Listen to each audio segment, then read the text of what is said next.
Hello and welcome to the Dark Pictures Anthology, Man and Medan. Hey there, Brutus. Welcome back to another stream. Man of Medan. Couldn't resist coming in with a bad joke. Welcome back to another stream, Zomb. So for this playthrough, I'm playing the Curator's cut, which I've never done before. I'd also like to dedicate this playthrough to the memory of Tony Pankhurst, who was actually the face of the Curator. He passed away this year. He did such a great job. There's voice work, of course, with the Curator, but that is voiced by someone else. But Tony Pankhurst was the face of the narrator and of the Curator, narrator. And so he did a really good job. Like, I think choosing him for the face of the Curator was a good decision because it matches so well with the voice actor who plays him.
Alrighty, Buster. We better mosey on back to the ship.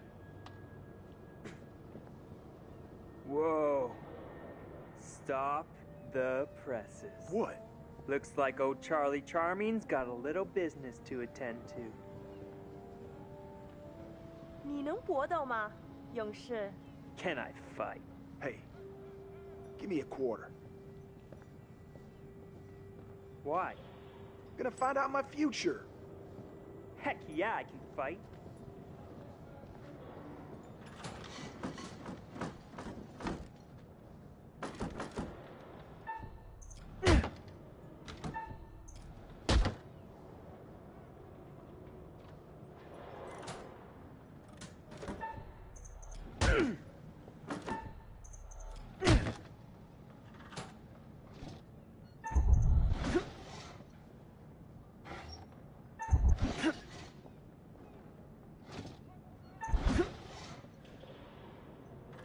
你说你可以搏斗。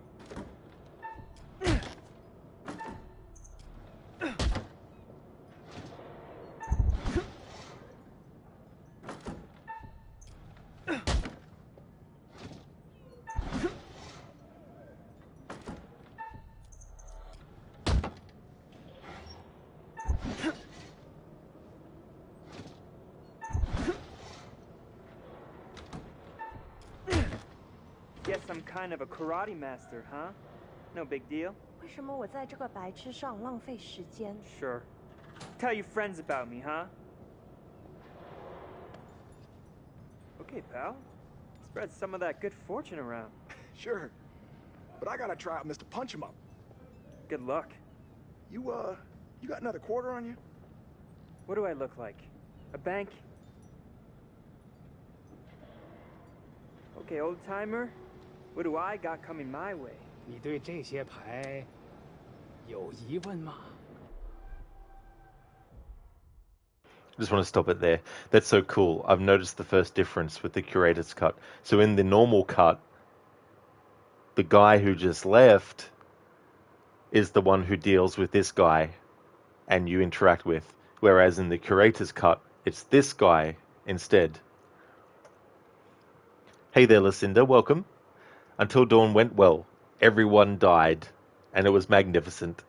And I made all the characters assholes, and Ashley died because she went to investigate the voice, and Chris died because he shot Ashley when he thought that he had to shoot himself or her, and so she locked the door on him, and he died. But yeah, everyone died, and pretty much every single character almost lost their head as well. But it went really well. How's things going with you today? Hey there, Pierwin. I did finish Until Dawn, yeah. Yeah, I finished the playthrough. So now we're on to the Dark Pictures series of games by Supermassive as well. And I'm playing through this game with the Curator's Cut, which is a different version of the original version as well. Which I've never done a Curator's Cut before for any of these games, so it's cool to finally do one.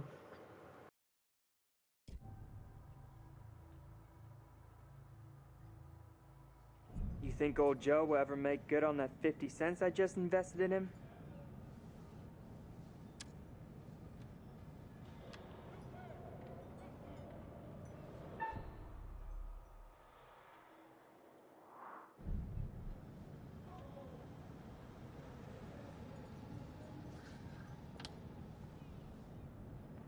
看这张牌，告诉我，你看到了什么？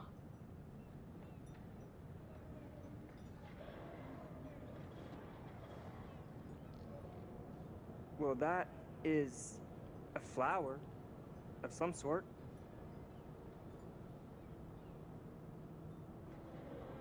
Lucinda, nice. Today's going well so far. You'll see how much you procrastinate on getting your housework done today. You were like, oh, there's something over there to do. Ah. Anyway. Oh, yeah. That's fair enough, Lucinda. Well, I hope that when you do that, it goes well. Zon, one of your favorite deaths in Until Dawn is not going for Josh as choice to die in his game inspired by Saw. Oh, yeah.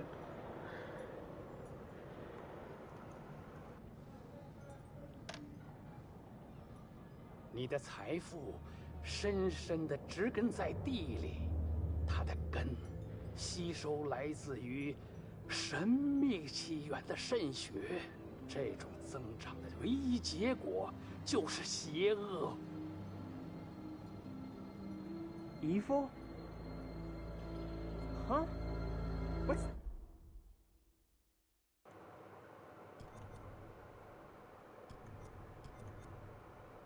supposed to mean? Hey, buddy! What the hell are you talking about?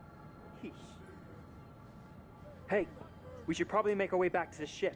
Don't want to be the jokers left behind. Come on, I just need one more try at this sucker. Gotta get back. Like now.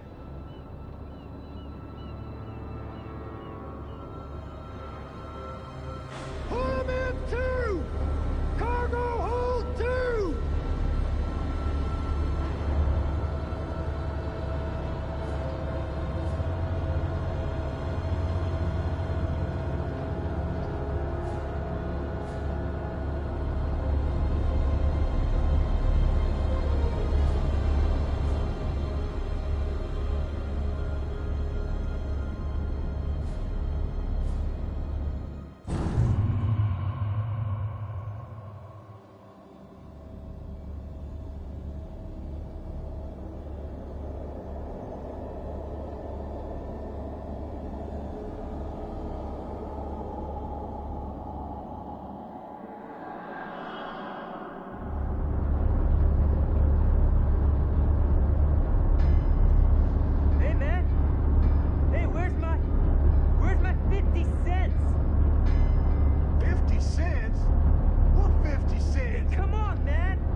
Put him in the brig until he's sober.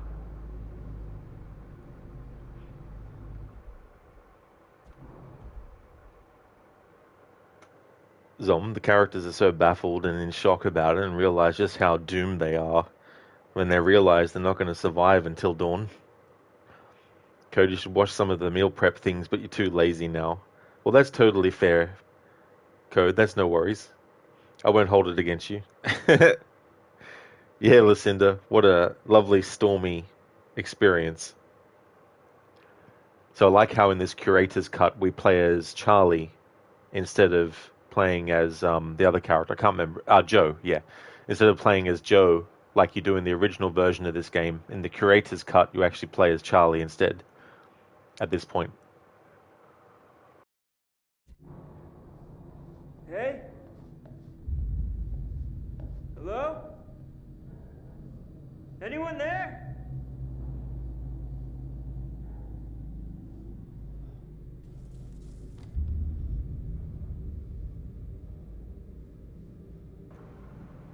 In that Private Charles Anderson, on leave from duty, did display intoxication in a manner not becoming of a member of the U.S. Army. Private Anderson was engaging with another soldier in a drunken argument. It is the opinion of the arresting officer that this would lead to a public brawl, and steps were taken to ensure that both men were returned to their ship. 10? What a dick. Brig, 10 days, approved.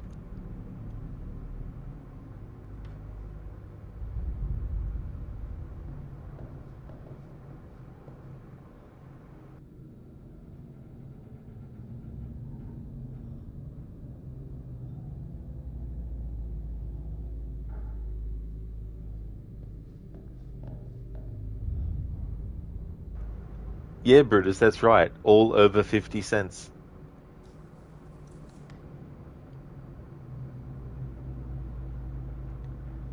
Brig, week 27. Howdy, Charlie. How's your time off? Just get me out of here already.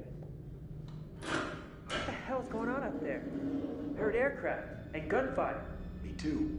And there was a corpse. What? In the sick bay. Something's wrong. Let's get out of here.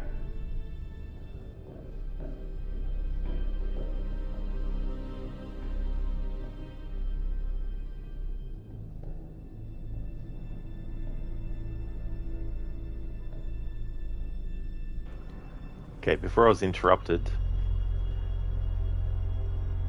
Brig week 27, Monday, Arthur Miller, private. Petty theft 1 day brig, small items belonging to senior officer found in Miller's locker.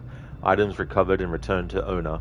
Wednesday, David Davis, private. Trespass 2 days brig, found off limits in cargo hold 3A with no reason to be there. Flagrant disregard for orders.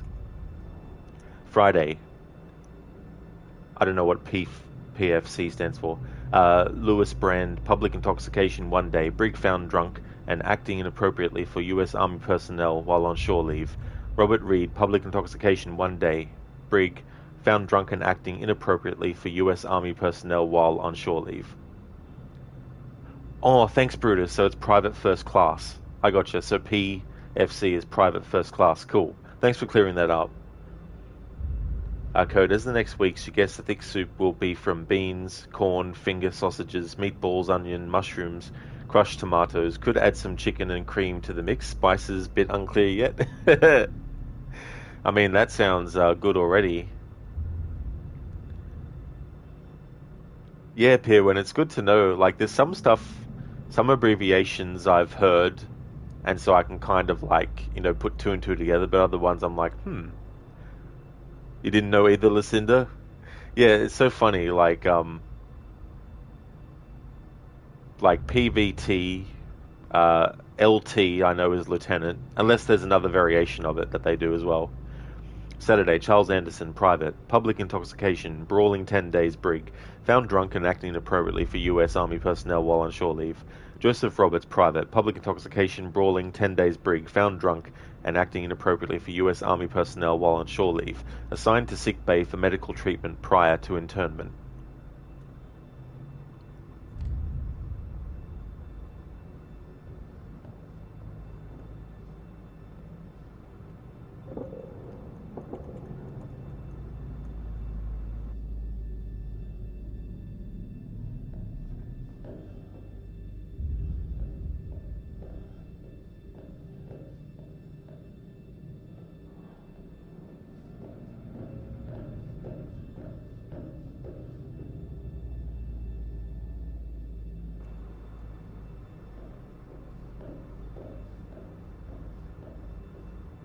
want to go into the room where Joe was. Here we go. In the original version, I'm just going to call it that for simple reasons. In the normal version, because you start off in this part of the game as Joe, this is the room that he wakes up in. So I want to see if there's anything playing now as Charlie in the Curator's version, if there's anything different. Especially in terms of like this character's reaction to stuff.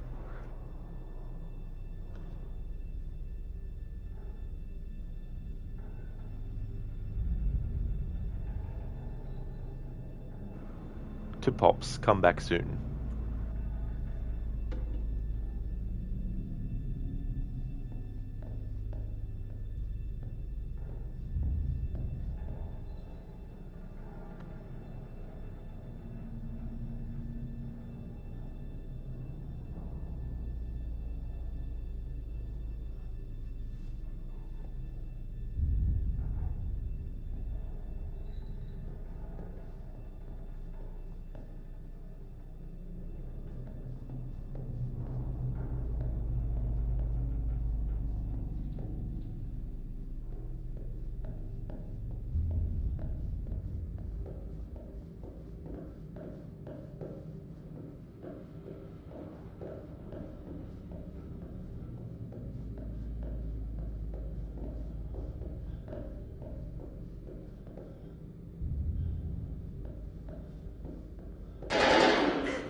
If you fail there, the guy doesn't shoot you or anything like that.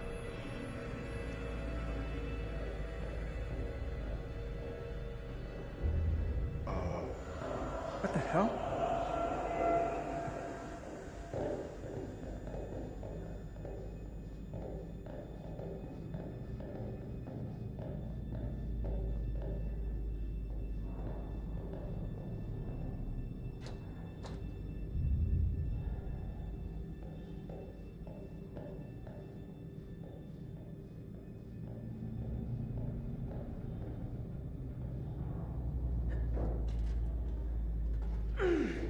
Hey, Joe! Help!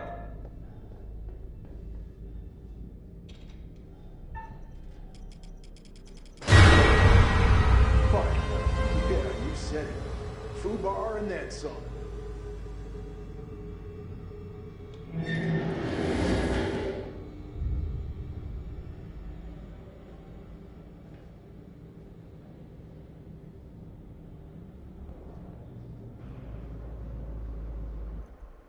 Brutus, how do you know?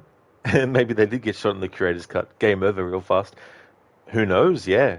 That's the thing. I've never played this version of the game before.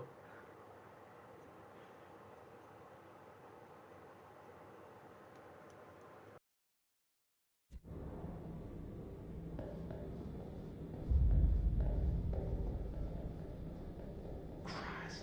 Another body. Wonder who it is. Shit. Buckley. Last time I saw him, he was fine. I mean, he was even jonesing for extra security detail. At least it's not one of us.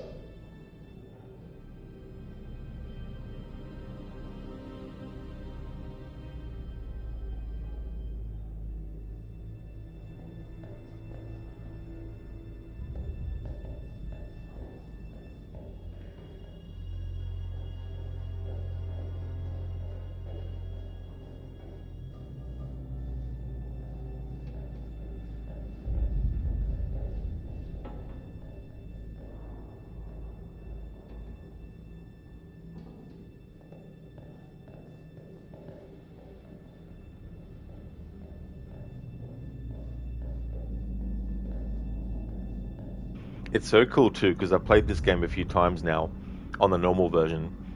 Playing the Curator's cut is also a good way to make the game feel a bit fresher as well.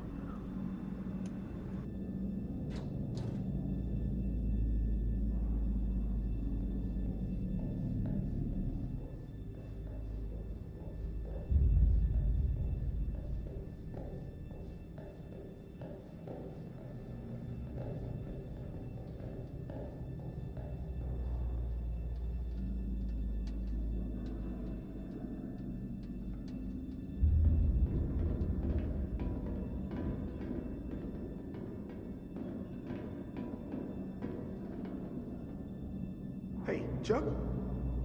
You see that kid over there? No? You feeling alright?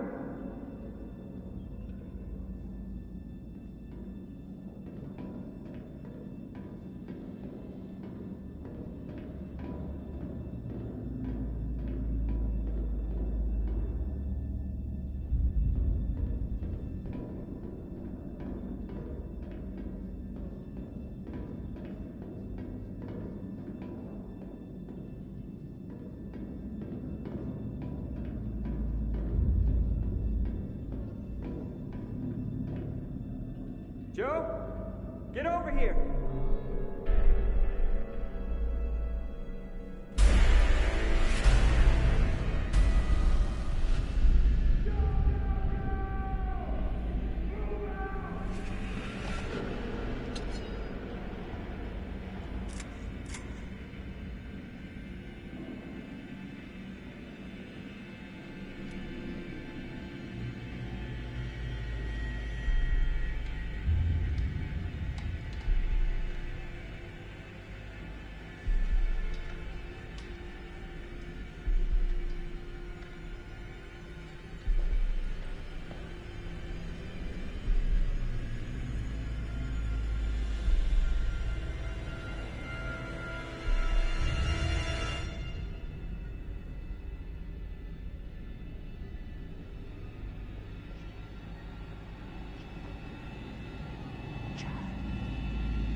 Let's catch it there before it goes into the intro, so I can catch up on chat. Hey there, Les Minaj, welcome. Oh yeah, what a lovely sight to see, huh? Here when they're scared to death, that is true. Yeah, when you have like knowledge of what's actually going on, it makes it look like that they were scared to death, you know. Listen, they're not the Ronin from Ghost. Ryuzo, you think his name was, but he didn't have the facial hair like that guy did. Yeah, that was really cool because when you play the original version and you're playing as Joe, he doesn't see the Chinese guy as a zombie. But it's cool that the other character, Charlie, does. I wonder what would have happened if I hadn't ran up to him. I dare say he probably would have still lifted his head up and revealed that he was a zombie to make him have a heart attack, essentially. Here, when it's Ryuzo. Ah, yes, him. Man, what a what an a-hole. Yeah, Lucinda, it's really cool to play this version now. All these differences and stuff. Play as a different character. I won't be doing it for all the games in the marathon, but it's cool to see a different perspective. And I know from seeing some of Little Hope that you even get to play as characters you never, got to control as well. So that's really cool too.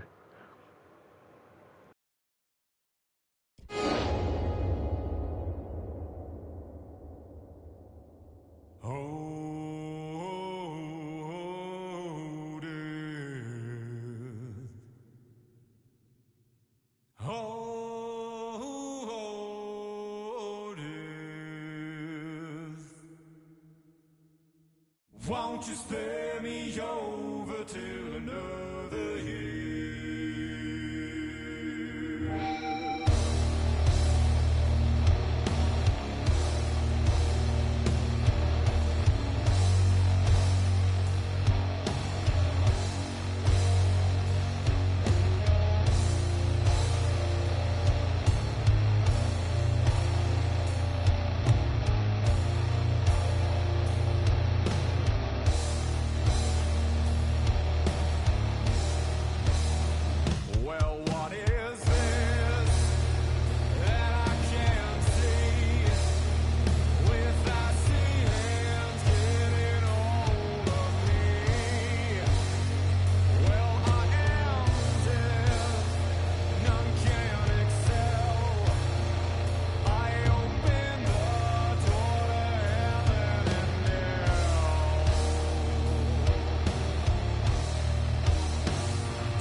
Ah, you're back.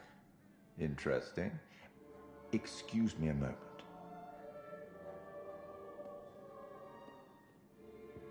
You've heard, I suppose, that there's been an adjustment. It's a one door closes, another opens sort of thing. Yes, the story's been told, but the truth of that story isn't fixed. Far from it. You see, a story can change a great deal when told from a different perspective. A chance to turn back the clock, walk in different shoes, make fresh choices. Perhaps take a few risks this time. Raise a little hell.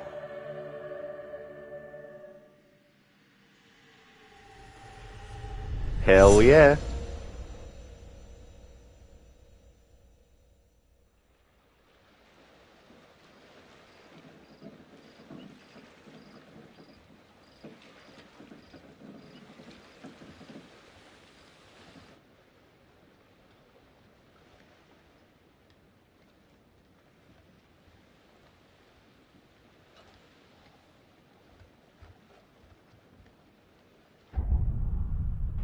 Motivated, Brad's brother, Julie's boyfriend, Alex, insecure.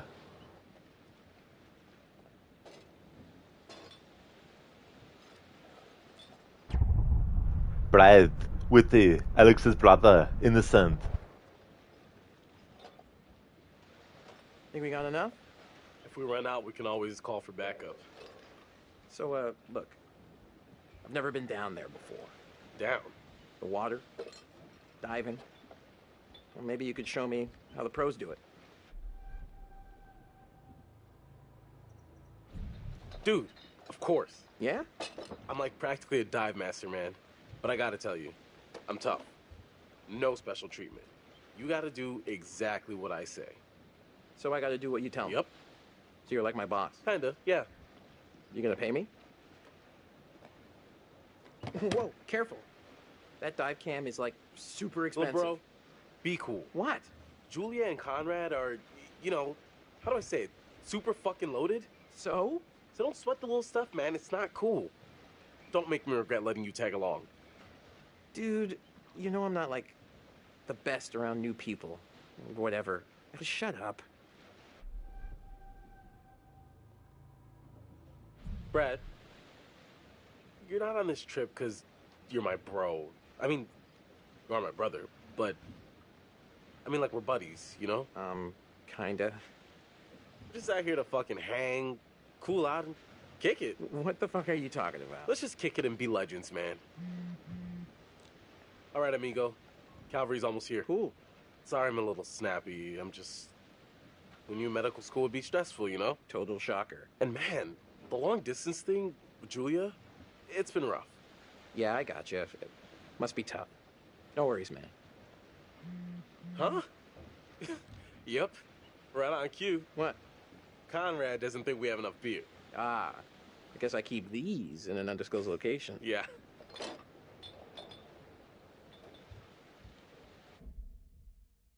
I'll just use that moment to actually go to this screen. Listen to this guy passed away recently too.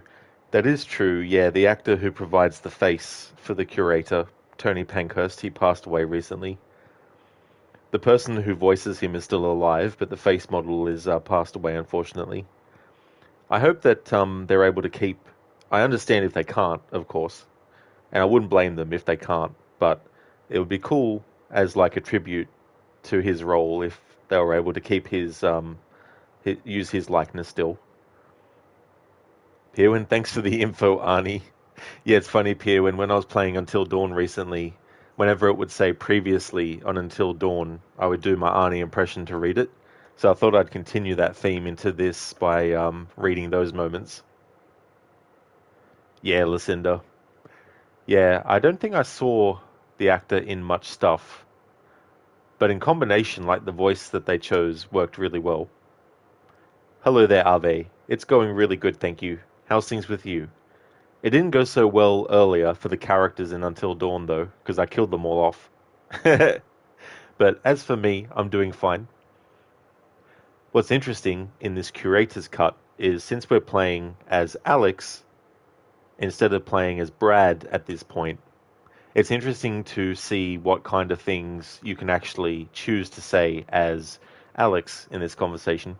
And given that I did a playthrough where I was making everyone be an asshole, I'm going to try to make everyone be nice in this playthrough of Man and Medan, as opposed to Until Dawn, where I was also trying to make people into assholes as well. Are they going pretty good?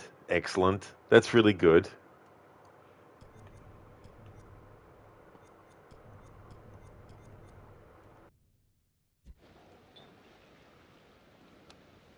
Hey, so, can I get your input on something? Yeah, what? Just, kind of a big thing I'm trying to make a decision about. About finishing med school?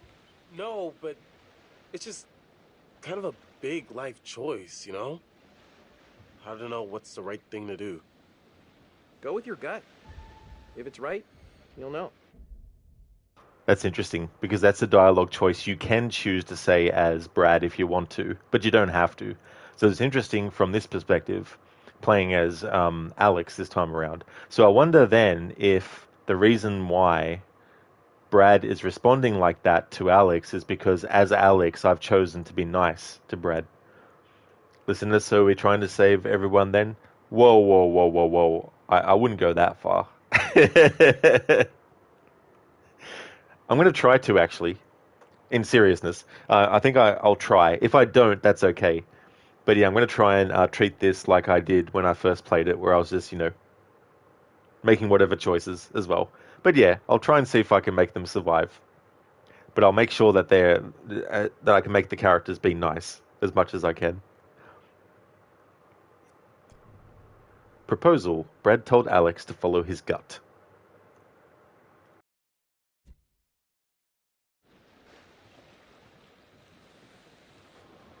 Hey, Julia, excited. Conrad's sister, Alex's girlfriend, reckless. Conrad, foolhardy. Julia's brother, relaxed.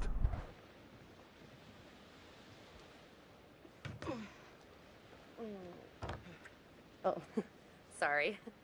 Connie, this is Alex. Hey. What's up, man? Conrad. Watch it, sis.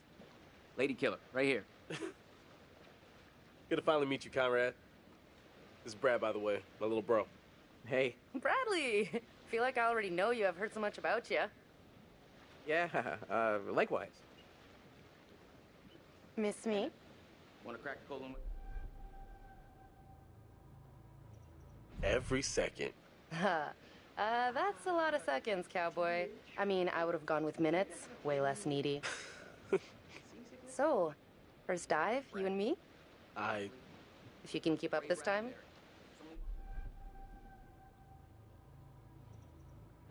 Yeah, of course. The whole reason we're out here to spend time together. Well, I think it'll be perfect.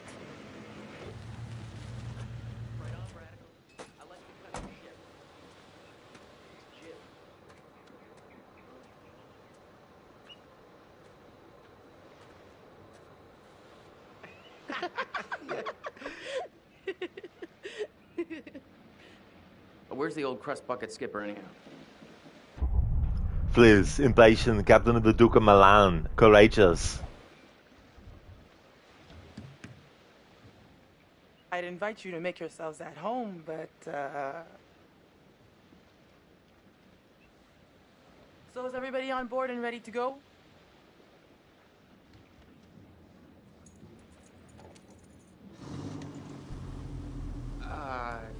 You're selling, I'm buying.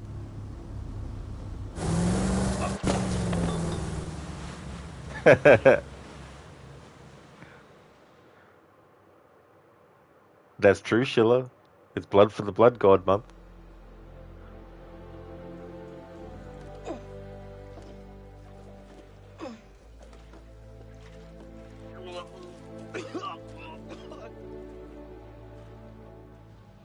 That's it, get it all out.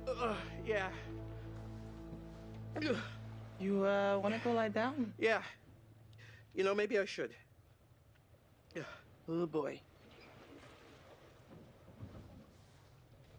Let's see those hot pics. What about over here? It's pretty far out of the way. I'm just thinking about backup targets in case we don't find anything on the dive cam. Listen, to be honest, I've never heard of this wreck you're looking for. Usually these things are crawling with divers. Yeah. This one's different. I'm just saying, if it gets too late, I know some nice places where you can just take, a nice dive. Brad was so sure it would be here. Yeah, I mean, what are the odds we're really gonna find a needle in a haystack? Well, hot diggity dong. Look at this. Alex! Come here! I think we got something. What you got?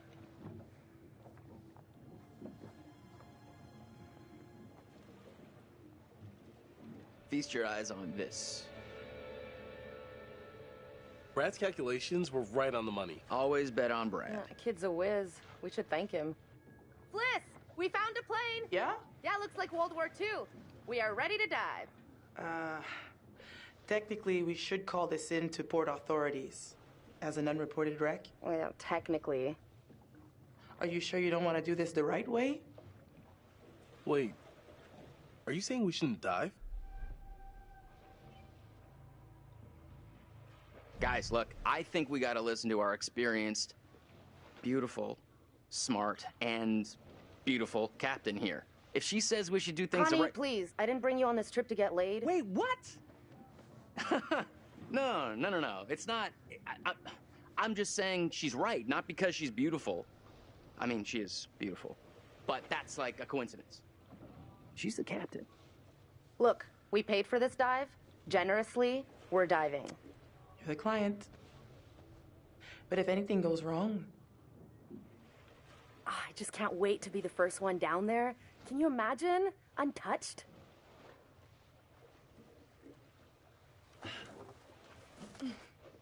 We should be ready to get you guys in the water in a few. I'll set up the tanks.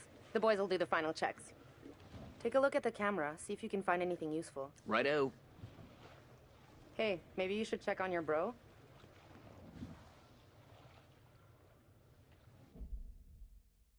Code smooth, really smooth. He sure was, wasn't he? I don't know for sure, but I could swear that the necklace that, or the pendant on the necklace that Fliss has is either supposed to actually be the Supermassive Games logo, or it's supposed to look like the Supermassive Games logo. I only just noticed that now on my, I don't know, this is probably my 5th playthrough or something. Not of the Curator's cut, but of the game otherwise. Pirwin, he's witty, huh? And he's reckless as well. And he's excited. Definitely around Fliss. And he's a bit relaxed. And you see in the back, he's, foolhardy, compassionate, and all that kind of stuff. And, can bring those to the forefront.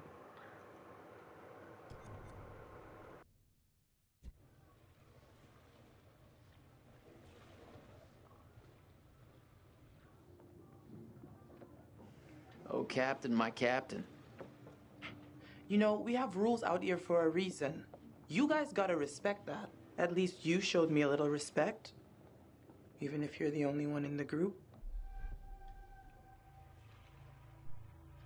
Ah, yeah. Sorry about that. My sis can be a little, intense. That's one way to put it. There are laws here. And customs. You gotta respect that. These rules are all pretty basic stuff. How much experience do you have with these kind of dives? Wreck diving is like my thing. Pretty much an authority back home. Oh, yeah? Then why don't you want to follow the rules for unreported wrecks? For all you know, this could be a war grave. Disturbing it would be illegal and immoral. You're even more intoxicating when you're angry. And I am ready to get wasted. You have literally never spoken to a woman before in your life, have you? No. It shows. Burn! Code, if you would saw as smooth action as that, you would just give the life jacket and get swimming. Hopefully there would be life jackets. Hey, Connie, how's it going?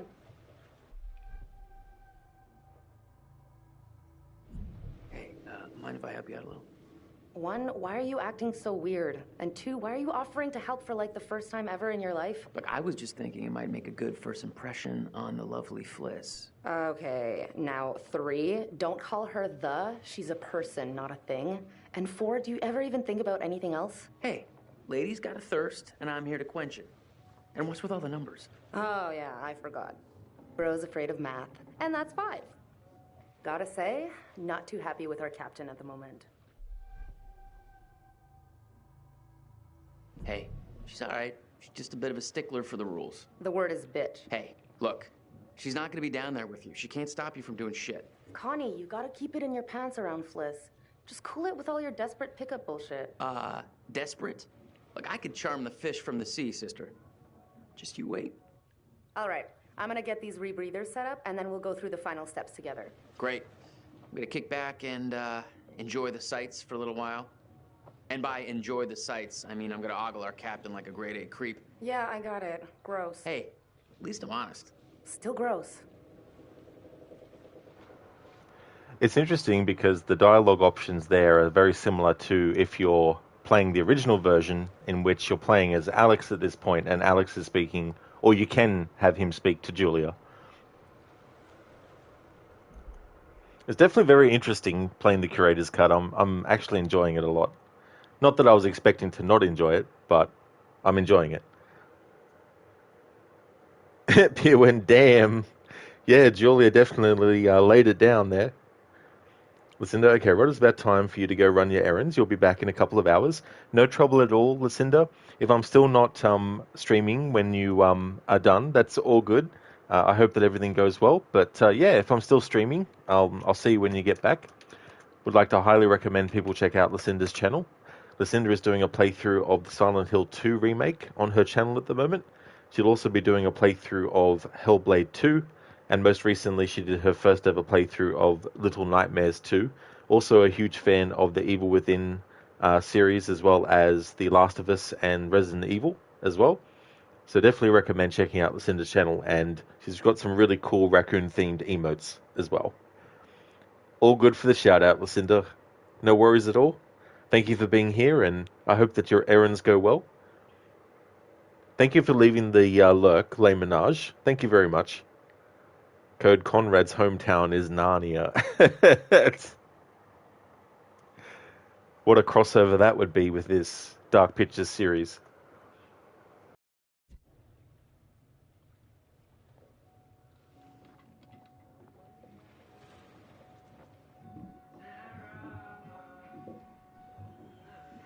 Well, hello. What's this?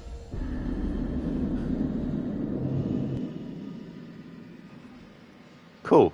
I wanted to see what Conrad's reaction would be to this, because in the original version of this story, you don't get to play as Conrad at this point.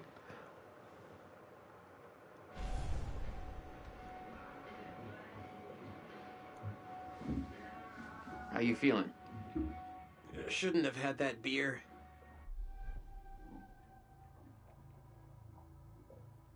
No sweat, Bratty Shack. We be hanging up top. Should you care to join? Yeah, I'll be up as soon as I stop puke heaving. Wow, I can't unhear that term.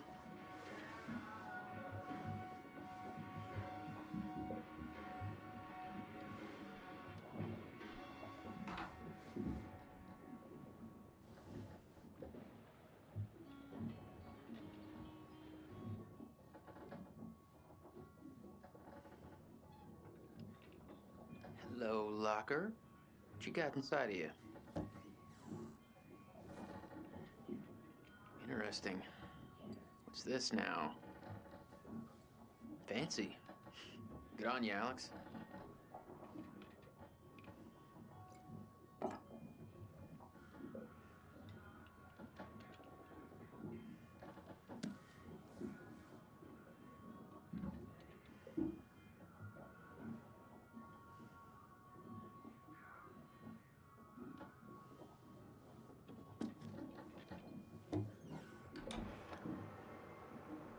A foreshadowing of the next game in the Dark Pictures series after this one. Little hope.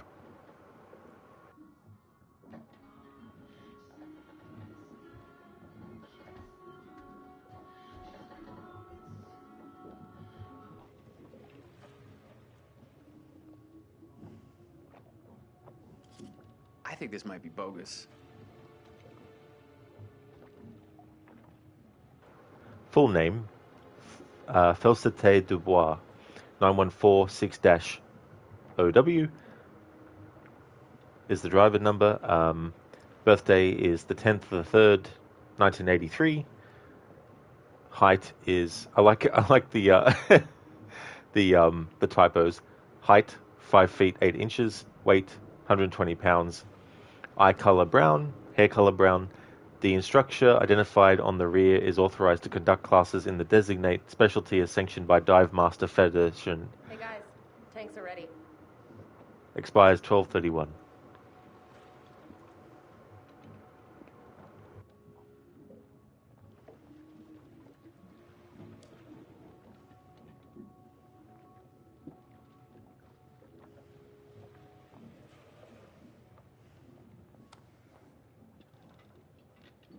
Please do not fondle machinery you are not equipped to understand. might want to just let it do its thing.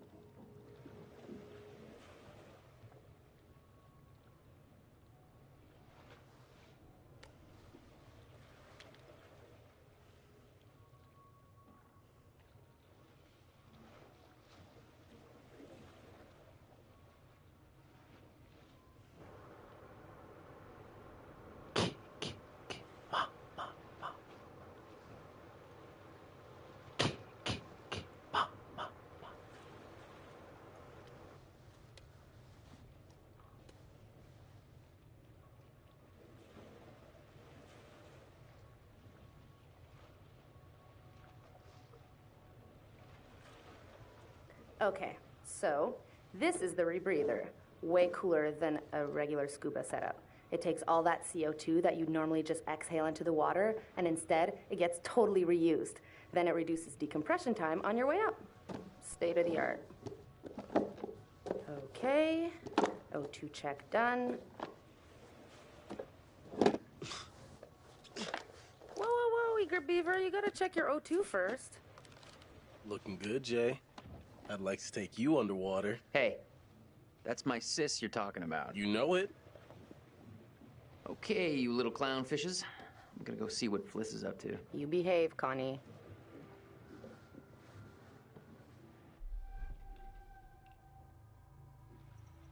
How's it going? Are those two going in or what? Any minute now. All right, kids. Good to go. Just remember the rules, please.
Whoa, you good? More or less.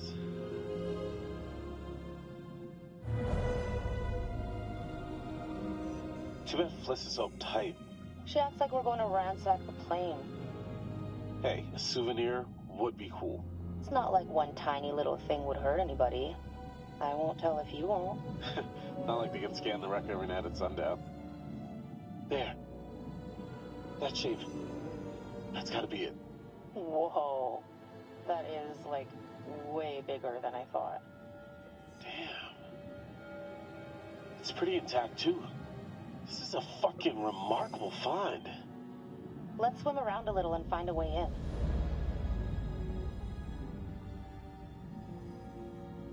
The turret. We can get in through there.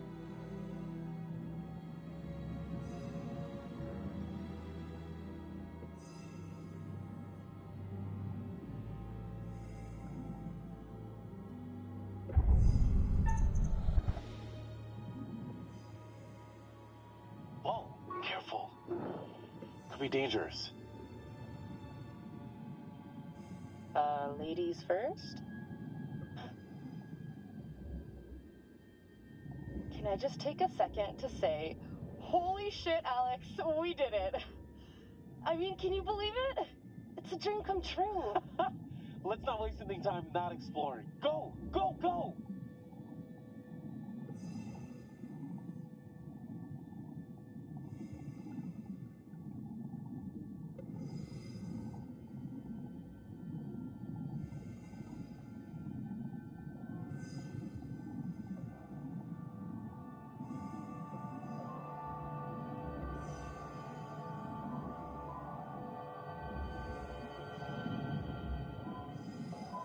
Good God.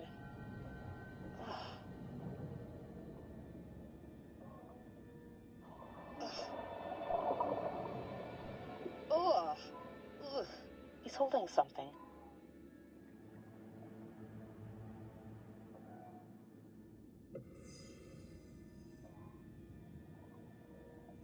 Wow.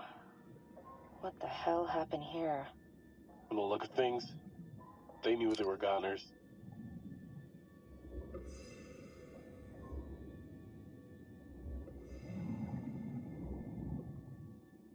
You hear that? Let's check it out. Want to go first?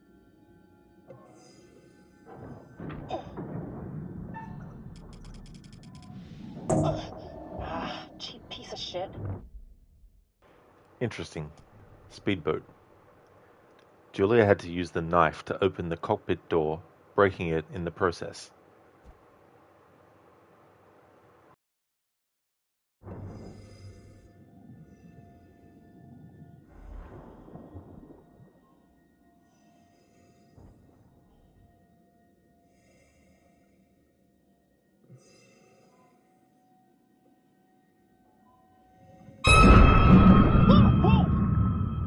I think I wet my wetsuit. Life gives you lemons. Ew.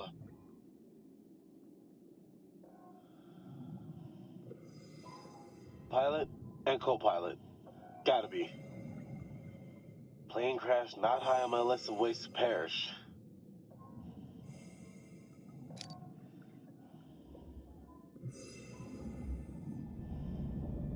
Easy now. This stuff's been down here a long time. Yeah.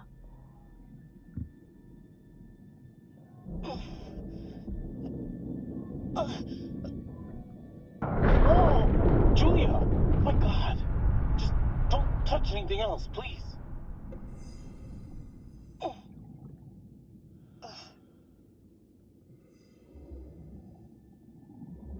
He's holding something.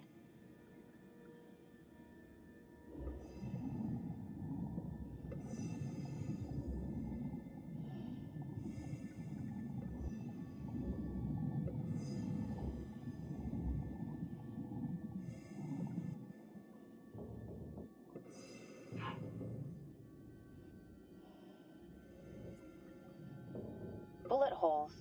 All down the fuselage. Brad's gonna flip when he sees this. Oh gee, he wet his wetsuit. He ain't even wearing.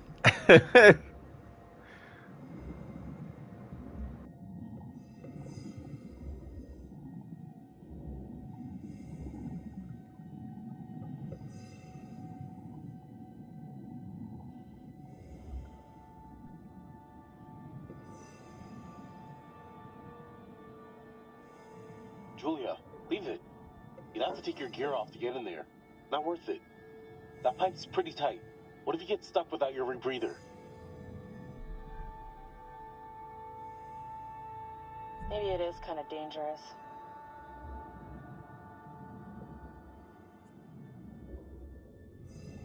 Here win, bad idea. Yeah, I wouldn't trust that IRL. I mean, I wouldn't be even putting myself in this situation anyway, but if I was in that situation, I wouldn't be trying to go further into that area to get that item.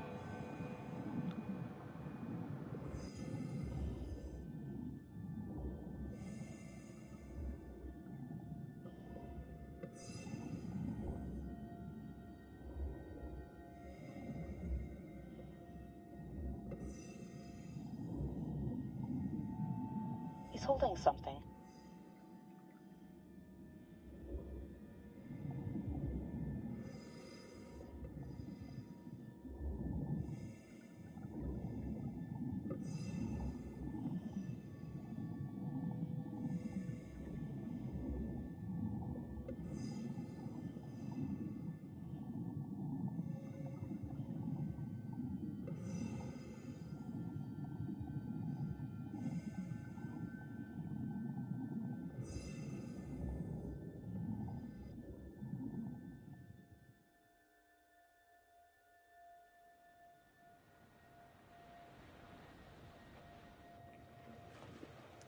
Howdy, Captain. You fancy a pint with your second in command? You? are not my second in command. Third in command. No. Fresh and eager cabin boy. Still a no. Your well-paying, dashingly handsome, seafaring client is requesting the pleasure of your company over a frosty amber liquid. Sure. Why not?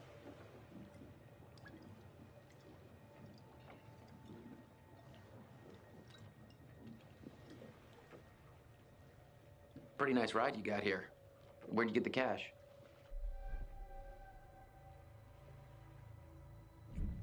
It's a long story. It's complicated and it's really difficult to explain. Well, I'm a complicated guy.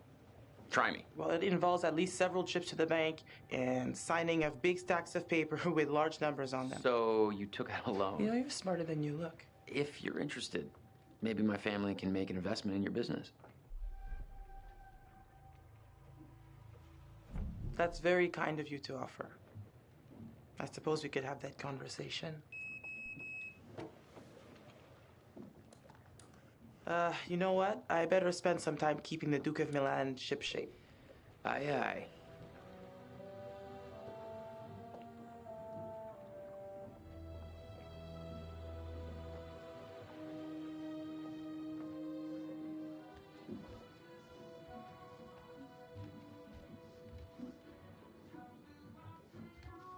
How's it going? Knocked out by cold frosty. Man, I feel like such a wimp. Hey, it's your vacation. You're allowed to overdo it. I am officially starting a temperance club. Party of one. Lifetime membership. Hope the lovebirds are having the time of their lives down there. What do you know about this wreck? Just rumors and theories. I got tired of the speculation and wanted to see if there was actually anything there. What got you into World War II? Just stuff I read about in school. Then I found out my grandpa was in the Navy. Got lots of medals. I wanted to understand what he'd been through. Got me hooked. You can actually use all those old World War II stories to help them find the sites? Yeah. You know, when they started wreck diving, I realized I could be a pretty good resource. I knew a lot about where planes would go, shipping routes. You make a lot of connections. Alex and Julia have done a lot of dives, but I gotta say, finding this plane takes the cake. Huh. Gotta get back up top. Check you later.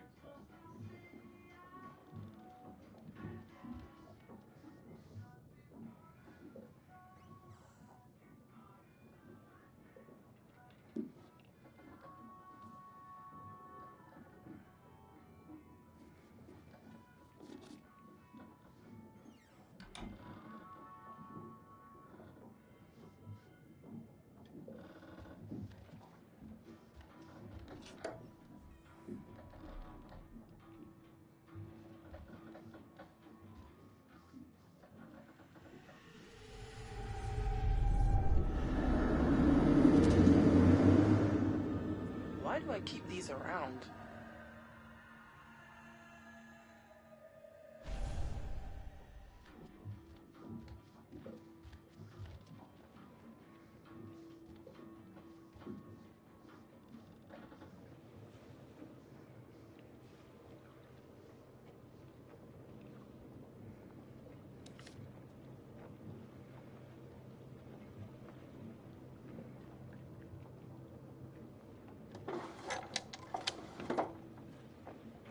Too late, Fliss. In this curator's cut, we played as Conrad before this point, and we had a look at that. Yep, here in the premonitions. I like how they carried that over from Until Dawn with the totems that you could find, and then in the Dark Pictures series made them actually pictures that you find. Hey there, how's it hanging? You can monitor the dive while I do some boat maintenance. Not a prob, Bob. So are you beached? Like a whale? Hey, I just thought, why spend all my time down in the dark when I already like what I see up top? I have to keep track of the dive, but I'd be happy to continue this conversation later when I can give you my full attention. In private? Private. Just chatting it up, you and I, in the old conversational intercourse.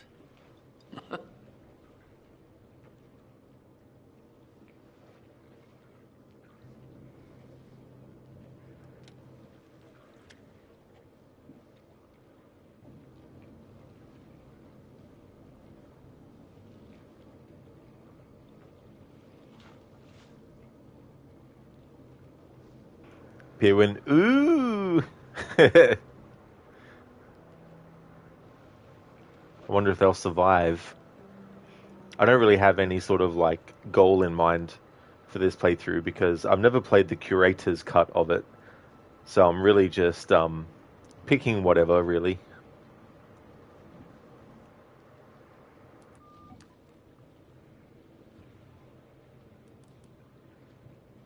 Duke to Alex. Duke to Julia?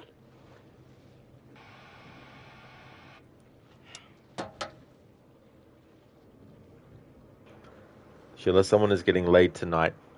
Well, they could be getting laid to rest instead by the end of the playthrough.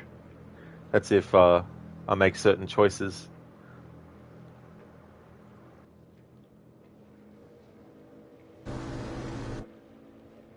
Nice one, Dr. Darling. Laid to pieces. That is not the Coast Guard. So we're not under arrest. How should we handle this? This feels off. Just be quiet and don't say anything stupid, okay?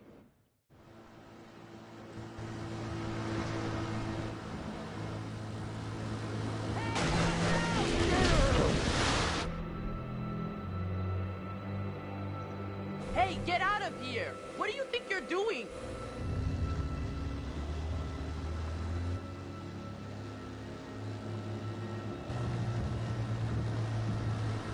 Hey, we got damage here. You see this? Look at our boat. We can take care of this, man. It's not a problem. What do you think? Like, $10 cover it? Oh, whoops, my bad. Let's make it 20. Well, shoot, you think it's more like 30? I can do 30. All right, you guys drive a hard bargain, but I'm with you. Here, let's just throw in the whole pot.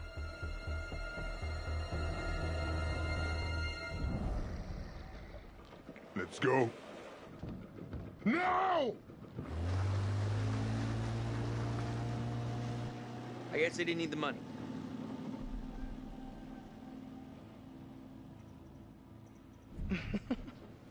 The only thing funnier than watching you try to buy your way out of that situation is seeing your money go to waste. I got a smile out of you. Worth every penny. You're a piece of work, Conrad.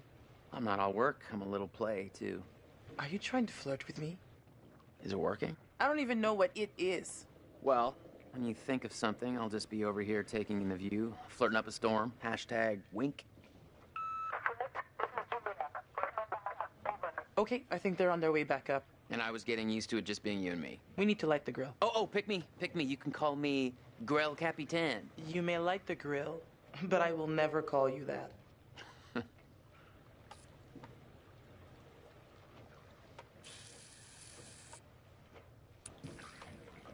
Oh, fuck! Son of a bitch. We get to see this. Nice. In this version.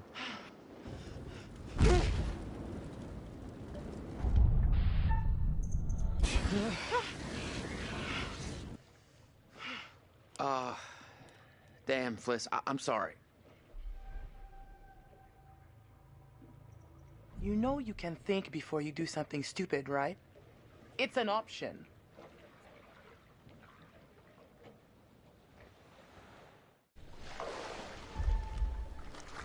Hey, what the hell is going on? Hey, JJ, don't worry about it.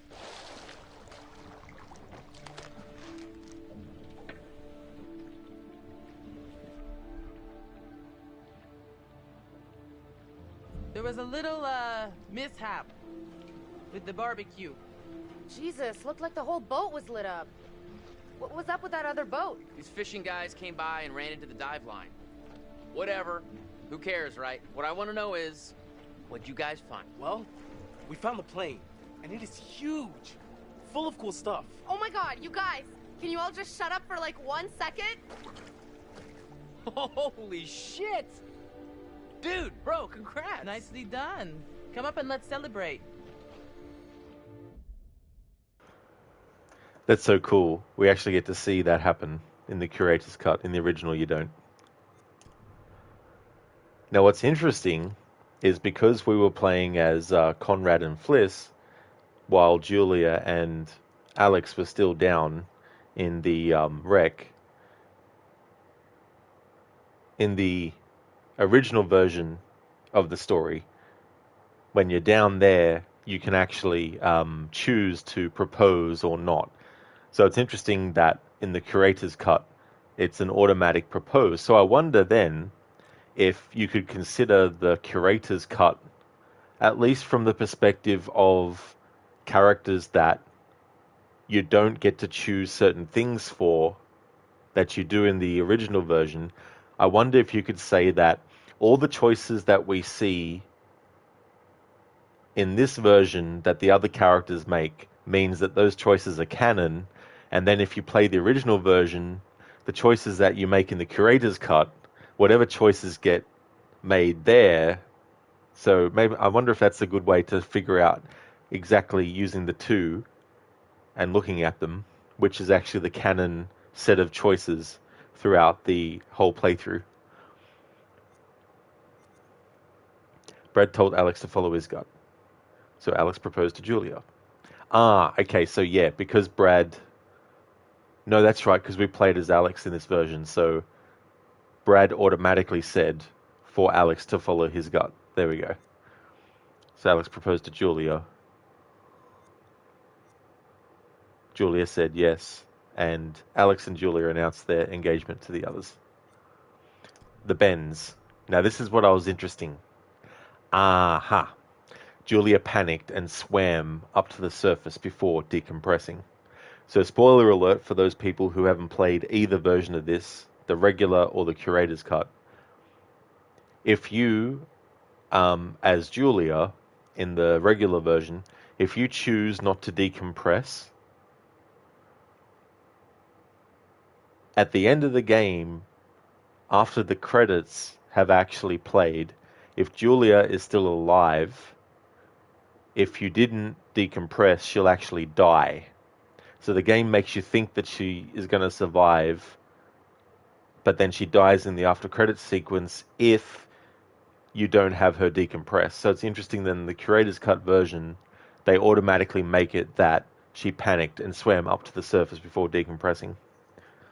Hey there, Shaky. Welcome on in. How's it going?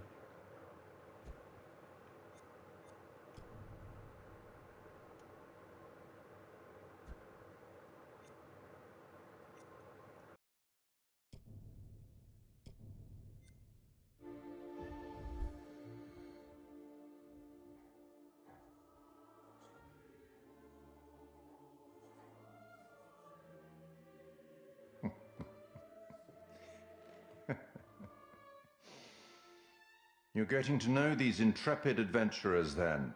Alex and his little brother Brad, trying to swim with the big fish. Both seem out of their depth.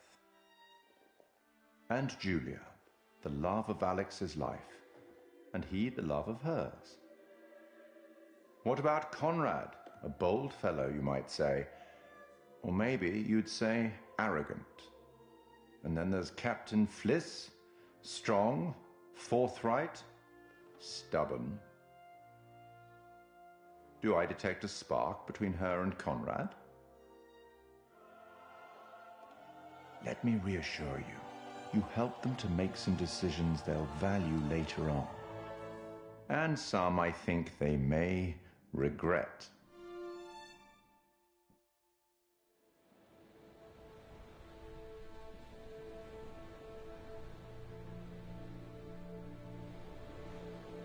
So, we're like 10 seconds out of the jaws of certain death. Well, certain, I mean, that's relative. And this meatball... Meatball? This meatball pulls a ring out of God knows where. Yeah, where did you hide the ring? A lady never tells. Well, needless to say, this lady was impressed. Well played there, man, no? Wasn't Conrad gonna get us some more beers after he helped Fliss? Maybe he decided, hey, I'll drink some, and then he got drunk. And since he was drunk, he forgot to bring it to us. And he just kept on drinking, and he drank all of it. Sounds like you've had some experience with this kind of phenomenon. Yeah, I've been studying it for years. I'll go look for him. Oh, we found a bullet lodged in the plane. Huh. I left it below deck if you want to check it out.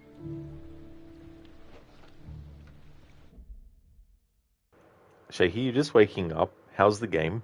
Well, I hope you had a good rest, Shaky. Welcome on in. The game is going well. I'm actually playing the Curator's cut version of this game. I've never played this version before, so it allows you to play as characters at different points that you didn't get to play as in those points when you actually played the original version. So it's quite cool. I'm enjoying it. Pierre, when you think the one-eyed guy are going to come back, absolutely, they definitely will be, those pirates. You're not wrong there. So, how does it feel to soon be known as the Mrs. Julia Smith? Honestly, I wasn't sure how it would feel, but now that I hear it, it does have a nice ring. So, I guess we should talk about wedding plans. Eventually. Now you're speaking my language. I'm taking lessons. Yeah, I can't wait for us to plan everything together. I was so worried you might say no. Of course I was gonna say yes, you dimwit. I'm happy you did. The second you said yes, I could see our whole future rolling out ahead of us. I love you, Alex. Oh, crap. This badge. Conwyn Island. I was told... Shit, I cut off his dialogue. Co-pilot badge. The badge of the co-pilot from the B-29 plane. Identifying his origin, the plane had been based in the Conwyn Islands.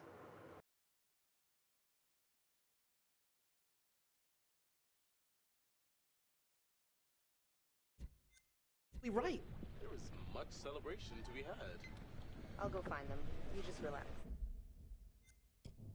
Okay, bearing updated. When they talked about it later, they were both happy. Hey, you seen my brother? Or Fliss?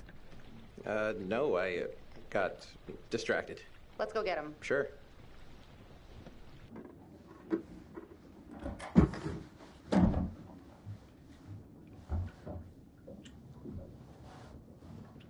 Jesus Christ, Conrad! So sorry to interrupt your 7 seconds in heaven. Oh, yeah, the beers. I was just getting them now.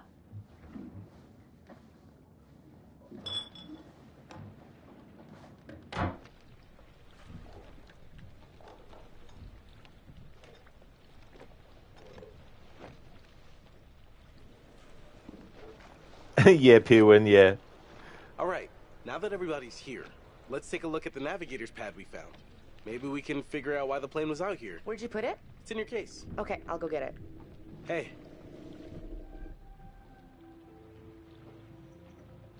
Congratulations again, dude. Seriously. I'm really happy for you guys. Can't believe I actually did it. Why'd you do it on the dive? I wanted it to be memorable. Just not that memorable. I have to hand it to you. Popping the question on the bottom of the ocean like that is pretty romantic. Never thought you were the settling type. I'm proud of you, bro. I couldn't have done it without such a good bro. Bro. Wait, what do you mean? You told me to follow my heart. 1, I'm not that sappy. And 2, I was talking about med school. Still, we're over the top, bro. So, we going again tomorrow? Nice one, nah, bro. You cuties. Cooties is like, ugh. Sign me up. Can't wait to see this sucker for myself. I'm gonna go find Julia. Bradford Brayson Lee. You got a girlfriend? Bradford Brayson Lee. That's a play on the name Jennifer Jason Lee. Not my strong suit. Hey, nothing to be ashamed of. We all hit our stride eventually. Me, I popped out full sprint, dragged my mom right off the table. Ew. Dudes make too big a deal out of getting girls. Yeah, what's the big deal about girls? I don't get it. Well, they're quite good in bed. I'm just saying, let it happen naturally. Don't force it. What about you? Are you, with anybody? What happened before? That's not really your business, Brad. Right here.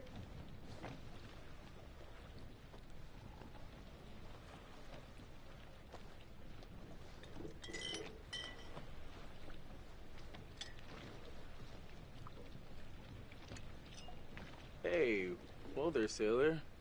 Excuse me? Careful. If you did decompress too fast, then you should go easy on the beer. Alex, I'm fine. I think if I got the bends, I would know by now. Not always. Sometimes the bends can be super delayed. It could be hours or a day or two. The bends? Yeah, it's, when you come up from a dive too fast. Oh, yeah, decompression sickness. Nerd. Little nitrogen bubbles that get stuck in your bloodstream. Hurts like a bitch. It's really serious. Divers get sick and die from decompression sickness every year. And that is why the good Dr. Conrad says drink them if you got them, because either you're fine or you're going to want a little something to ease the pain. Julia, I'm telling you not to drink any alcohol right now. Oh, come on. Telling you? Take orders from this guy? Just drink a beer. Maybe I'll stick to H2O. Don't want to push my luck. Interesting, so let's see what that says now. Julia listened to Alex's warning and abstained from drinking beer. All right, everyone, check it out. Manchurian gold. Who wants to find some sunken treasure? So what do you think, Captain? Coordinates? Those are coordinates, all right. Maybe the plane's destination? You think we could get there by tomorrow? It takes a couple hours if the weather stays steady. Wow. You find anything else? We did find a bullet stuck in the fuselage, but that was about it. From the photos Alex took, you can see the flight badge on one of the corpses. That means the crew is from the Conwin Island, smack dab in the middle of the Pacific Theater. Called it. Reckless, all of you. Excuse me? I told you to leave everything down there alone. Oh, come on. We've been through this already. I'm not talking about the law. No, hey, they were respectful. No, you did whatever you wanted. Whatever you took, it was too much. Oh, come on. No one knows we've even been down there, and I don't think ghosts can talk. You Americans are all the same, huh? No respect for anyone else's traditions. You should have never gone down to that plane in the first place. It's bad luck. You think you can scavenge down there and it makes no difference, but every single thing you bring back has an essence. It's like a ghost you invite to the surface. Here we go. Huh. I never thought about it like that. You never think about much of anything. Well, maybe I never heard about such cool ghost stories. They're not cool ghost stories. Not like for fun. People drown in these waters and you have to respect their resting place. Damn straight. Brad, you got a fun ghost story, right?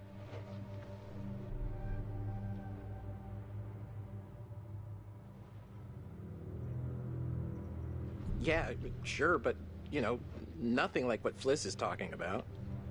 Tell us a tale. Let's hear it. I bet you can spin a good yarn. It's kind of messed up, actually. Scare away, little bro. Okay, here goes. This story is true. It had happened right near here, in an old lighthouse. Classic setup. Wait, true story? Where'd you hear this?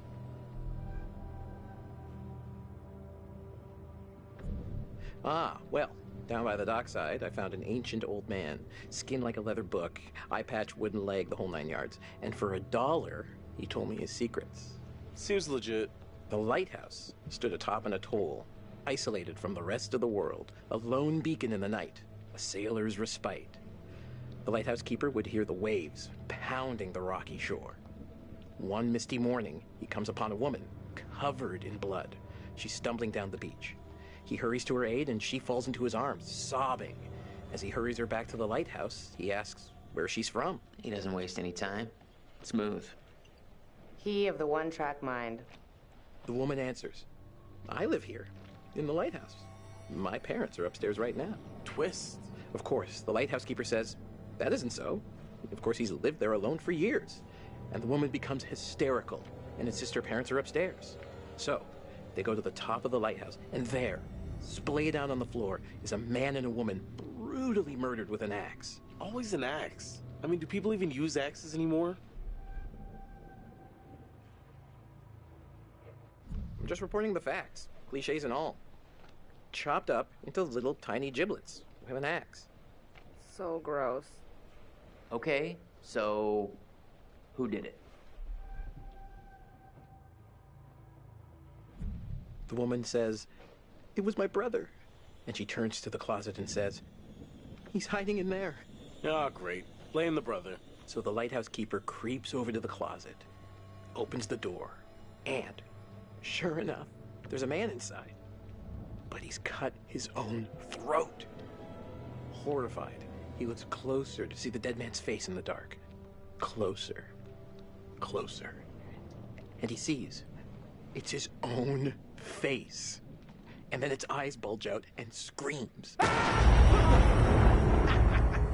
So gross. Hey-oh, super twist. Nice. Nice one, Squire. You have me going. Pretty cool. Heavy on the cheese there, corn dog. Okay, you've all had your fun. We should all turn in. There's some weather hitting our way. No, because according to standard vessel regulation, we're all required one more beer before hitting the hay. What regulations are these? It's standard issue regulatory institutional protocol subdivision 1099. Uh-huh. Where'd you read that? The internet. Oh, so you found a website that tells you to drink beer under every circumstance. I'm just following orders, man. I'm into this website. 10-4, good buddy. And I'm out. Sheila, so this means in this version she didn't decompress. Yeah, so it came up saying that she didn't decompress.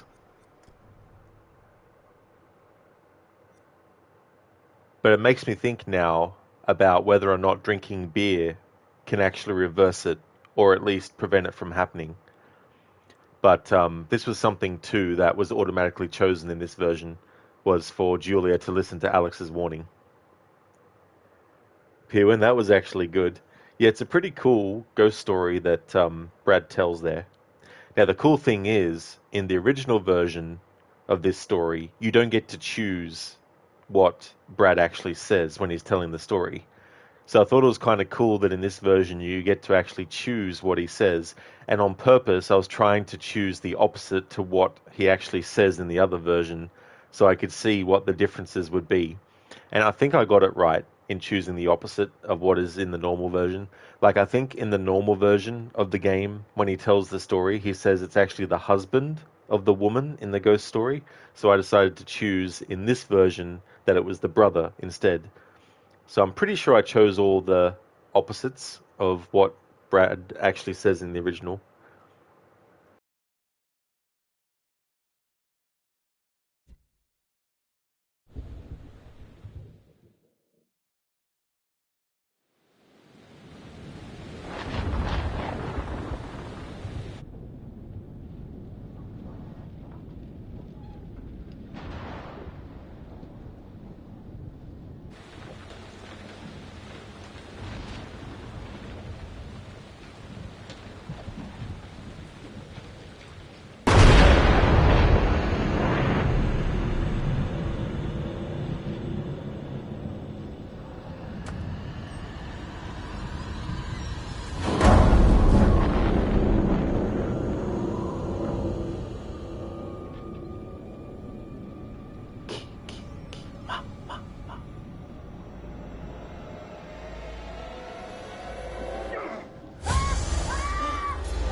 Julia, you okay? I think so.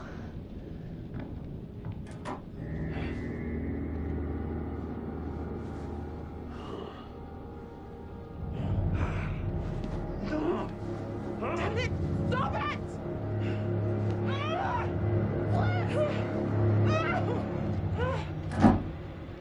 Almost free.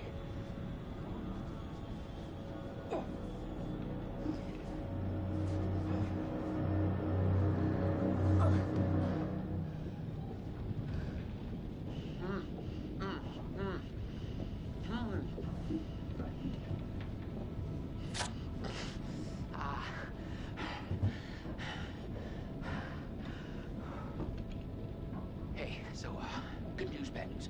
Bad news? I don't see how this could get any worse. Bad news is these are kind of maybe the fishermen I pissed off earlier. Oh, God damn it, Conrad. Great, just great. And the good news? I recognize them. How is that good news? I thought you were gonna ask the good news first. You're such an idiot, Jesus.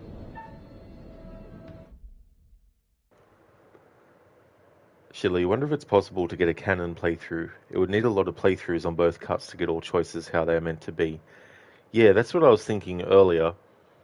Because if you play the original version and take note of all the responses that you get from characters that you don't choose the response of, and then play this version, and then have a look at the opposite for the other characters, and then compare the two, and then see where they match up or where they might not. Hey there, Lynch Mob, welcome on in. How's things going today? Pew, and holy moly, he wants his money. Yeah, these pirates, they're definitely wanting to get some kind of, financial boon from these people. They've sort of lucked out in the sense that Conrad and Julia are from a very rich family, but they haven't lucked out in the sense of they're going to be on a ship with all sorts of horrors awaits them.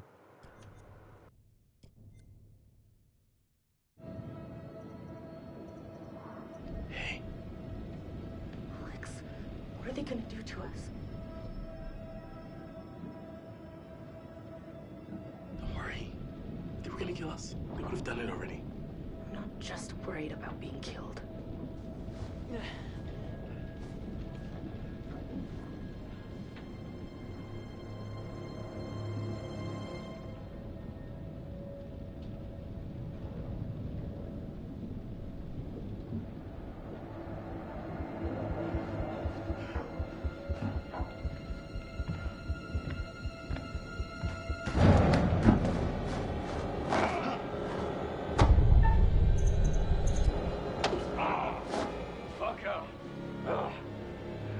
I'll be back for you later.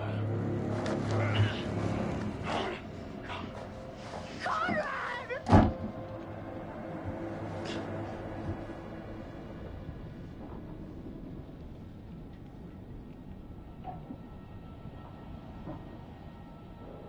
You're a good little lady.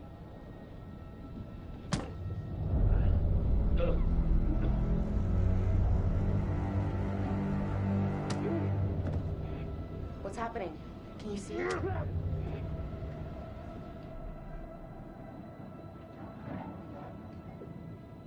God, Julia.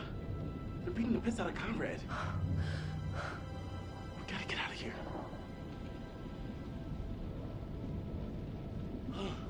What are they talking about? Who gives a fuck? I'm gonna kill every one of them. Why are they so interested in Fliss? Because she's the captain. So what? They want to figure out if anyone knows we're out here. Oh, I got it. I got it.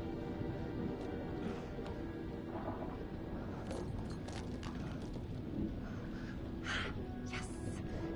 Always pack a good cuticle clipper.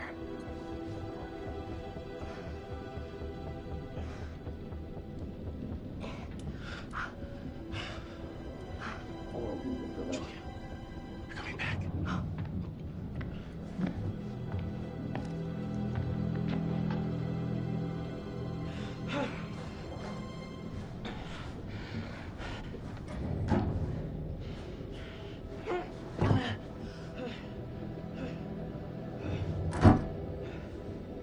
Oh, Jesus, Conrad.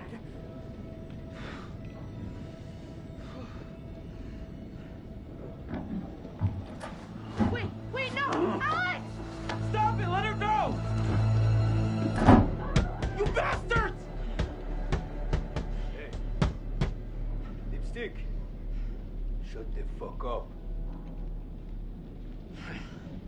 I don't think they're gonna hit her. They haven't hit Fliss. Fliss sure seems to be getting buddy-buddy with him.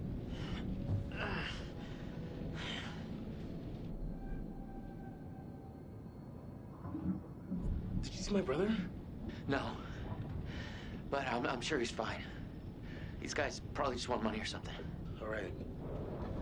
Turn around.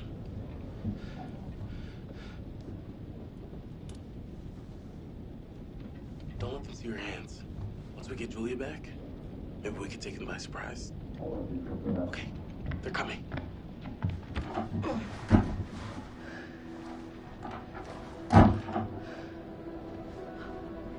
Fuck. Motherfuckers.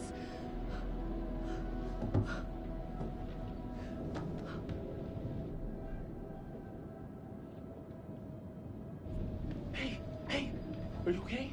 What did they do to you? I'm fine. They didn't touch me. They asked about our parents. What? How much money they have. Alex, I'm so sorry. What is it?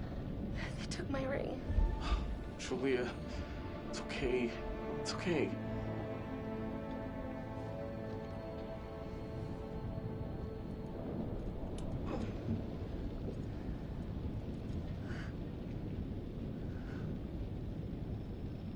Now we just have to wait and see what they want to do with us. I'll just stop it there for a bit. Lynch Mob, thank you for redeeming the Arnie movie scene impression. Thank you very much.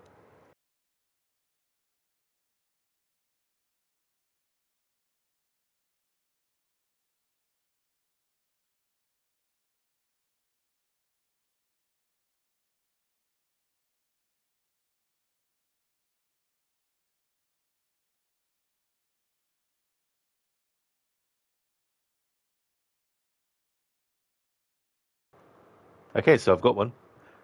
So this is the great man. No wonder he kept out of sight. Well, my friend, you're a hero. Fuck you. Don't be modest.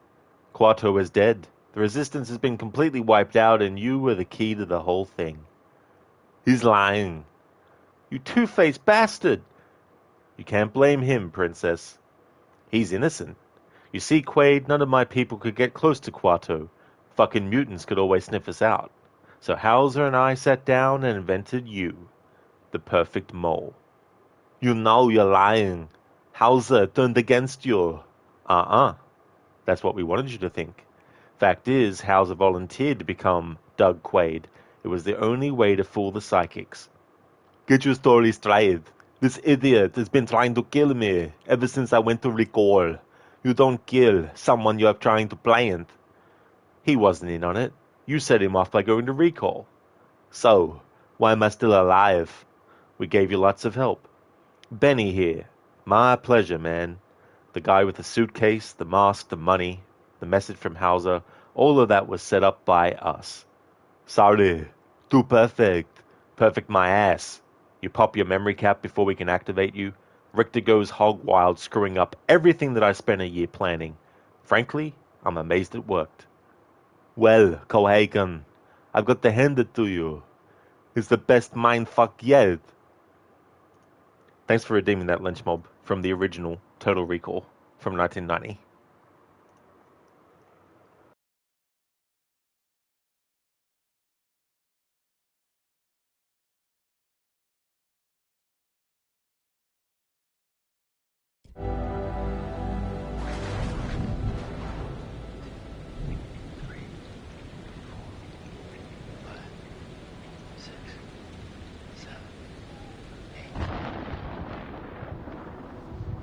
Seconds.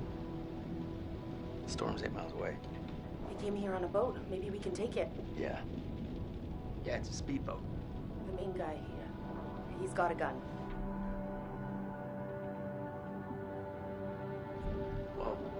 least one of us can get on their boat. Get some help. If you can distract them, I can get on that boat.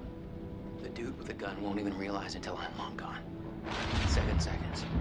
I can get out through the window. We gotta break these off first. Too loud. They'll hear it. We're gonna break them during the thunder. Good call. I'll go through the window and get the boat. You guys distract them. Conrad, just stay focused and get to the boat. Okay, let's do it.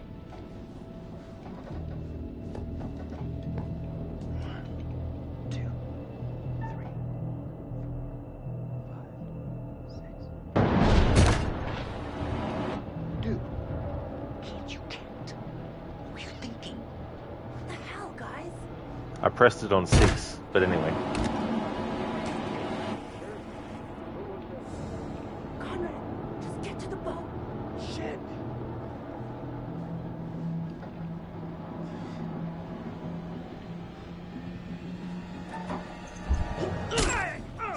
Here.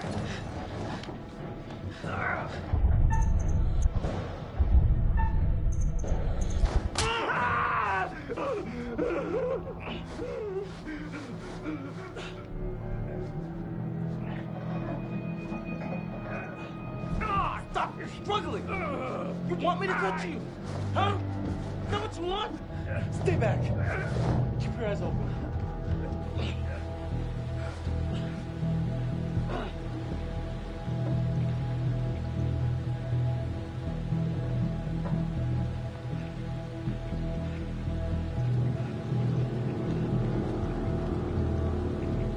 What are you doing, you idiot? Let me go. Now! Alex, this is crazy. Get off our boat. Ha! Your boat? I'm the captain now. You got it.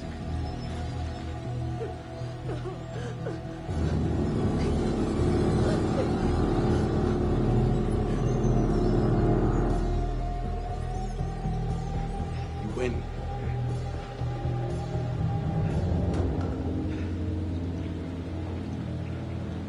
Bring them downstairs. Take this. Use it if you have to.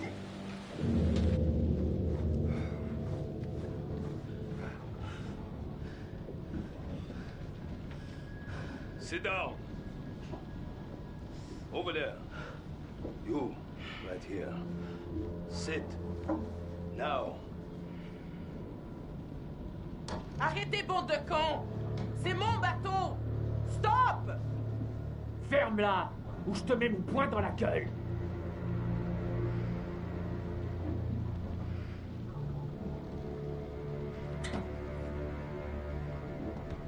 Olsen! Come here!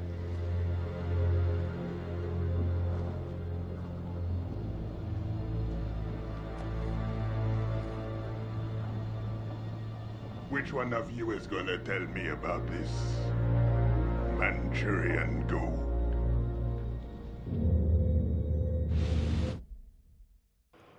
Lynchmob, currently taking a break from playing Dragon Ball, Sparking Zero, and need to hear that Uzi 9mm daily dose. Awesome. Well, I hope that the game is going well, that you're having a good time with it. Pierwin, and don't forget to say see you at the party, Richter. That's also a great part of Total Recall.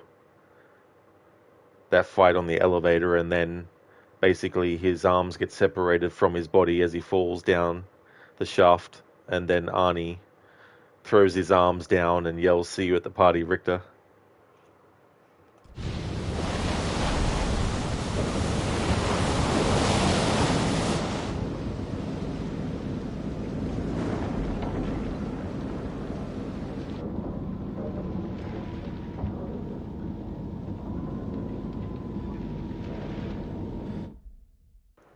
I forgot to mention too, in the Curator's cut, you get to play as Alex in that part.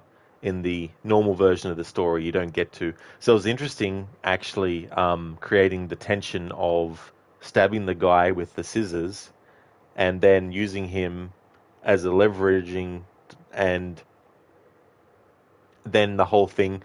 I knew that if I kept on pushing it, that either Julia would have been killed or or Alex would have been killed as well. That's another interesting thing that's different than the original version.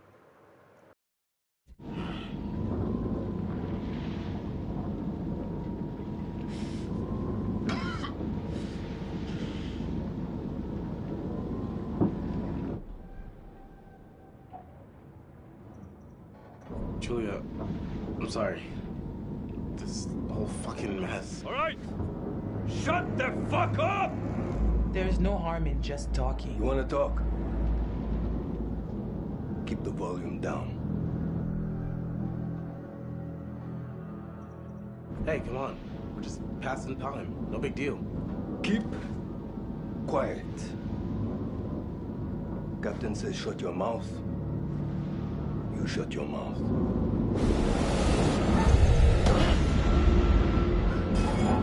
Sit still, all of you. You, come with me. Hey, leave her alone.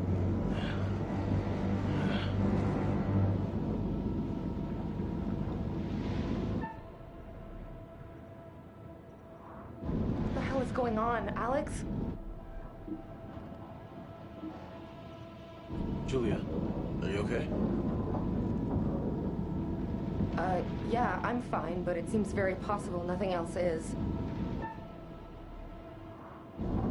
No. And talking to you.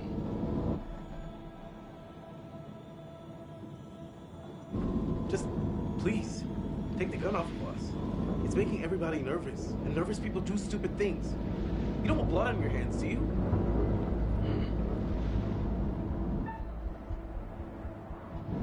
Hey, That's enough. No talking.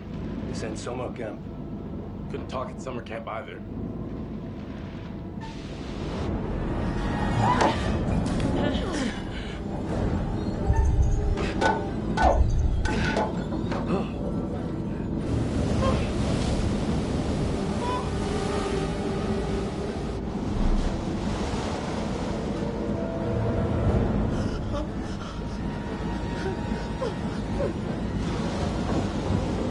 Fucking idiot! We'll all drown in here!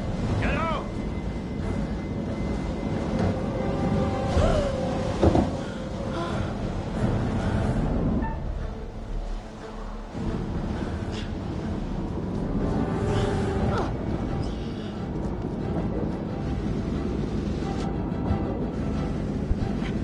Hey! Move it!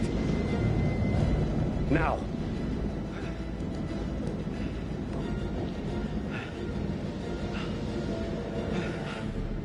Thanks, I guess. Anyone know about Brad? Is he hiding somewhere?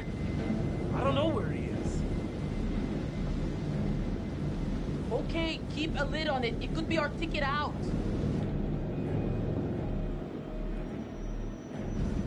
Brad stays hidden. Better off down there than with these psychos.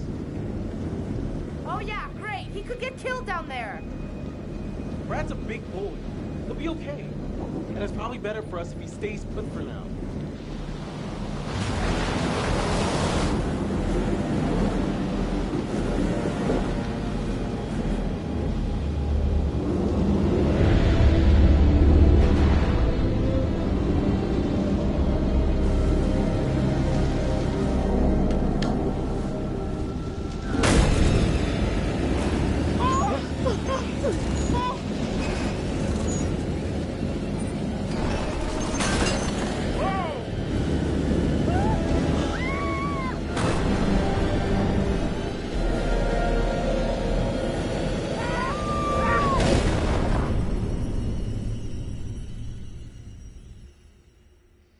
Everyone's still alive.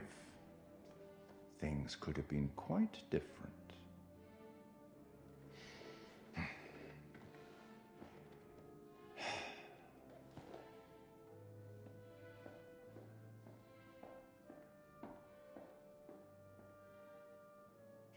Kind-hearted creature I am, I'd like to offer you some forewarning of what's to come.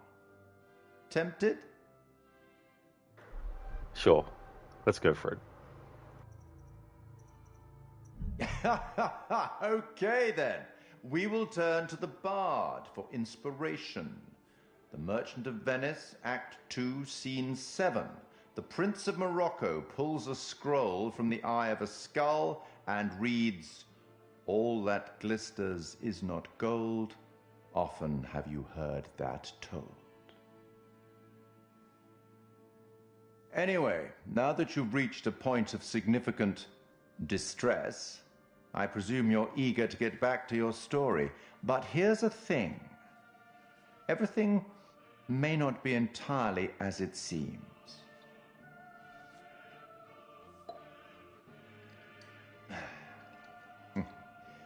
Probably shouldn't have said that. Hey there, Dobledore. Good morning. How's things going? Indeed, yeah, I'm up to this game now as part of my horror marathon. I finished Until Dawn earlier. I managed to get the goal that I had for that playthrough, which was to kill everyone. So I got that done and wanted to make a start on this today. This is actually the Curator's cut version, so there's a lot of differences. You get to play as characters at points that you didn't in the original, and you're able to make choices that you weren't able to in the original at certain points because you're playing a different character.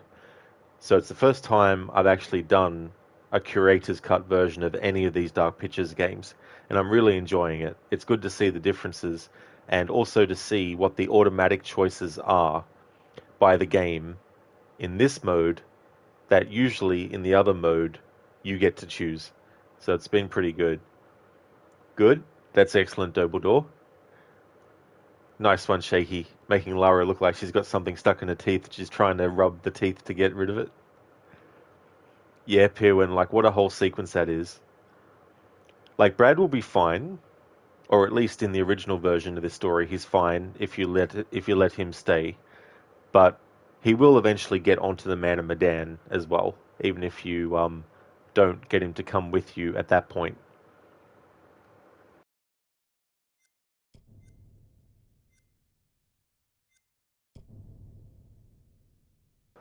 Let's have a recap of how things have been going between characters.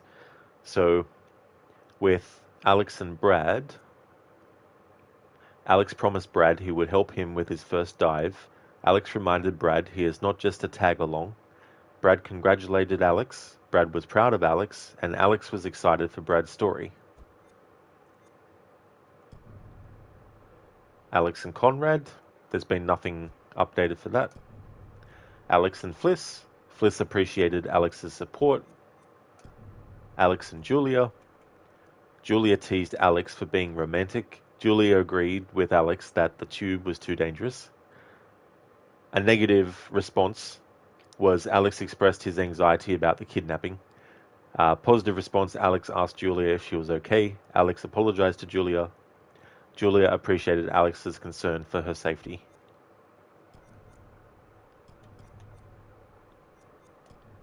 Speedboat.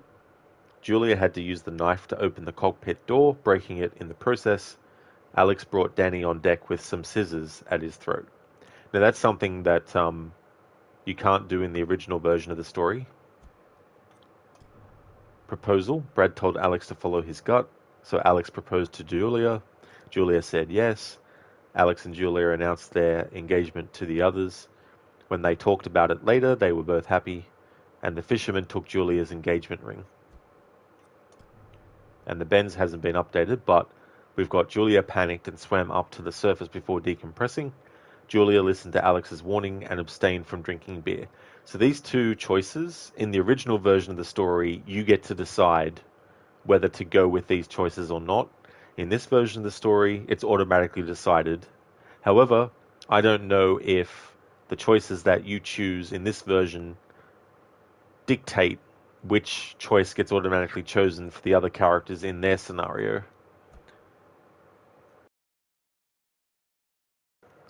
Okay, so I'm just reaching about the 2-hour stream mark.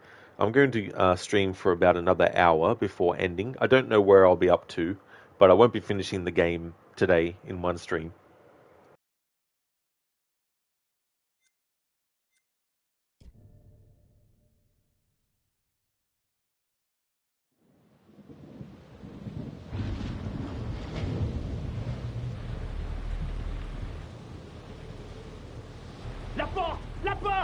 Vite, la porte!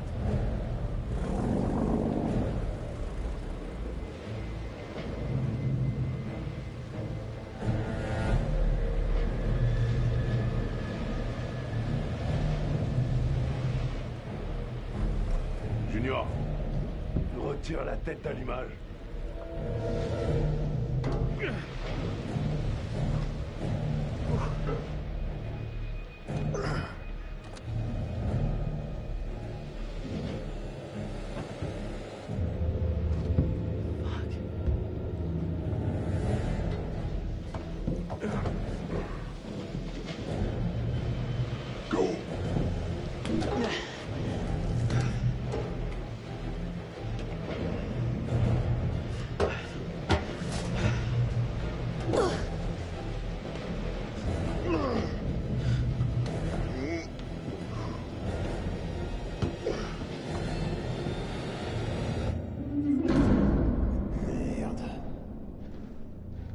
Mais on est où là?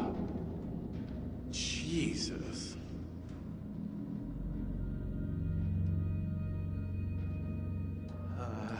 Nope. No thanks.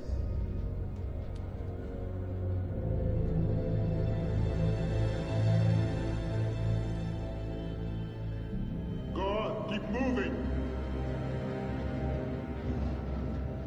Il est énorme ce navire. Cet endroit, c'est un foutu cimetière.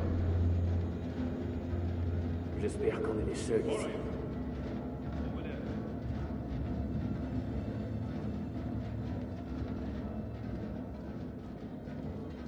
Something about this place is making my hair stick up so far it's gonna jump out of my neck.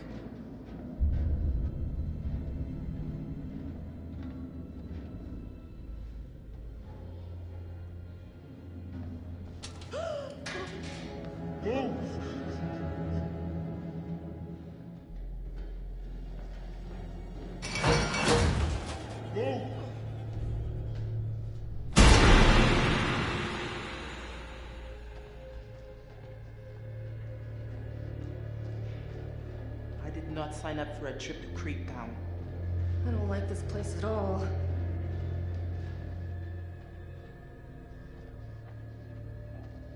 Pourquoi on se tire pas d'ici? Je préférerais être n'importe où ici. J'ai vraiment envie de savoir ce qu'on va découvrir. Fermez-la. On continue.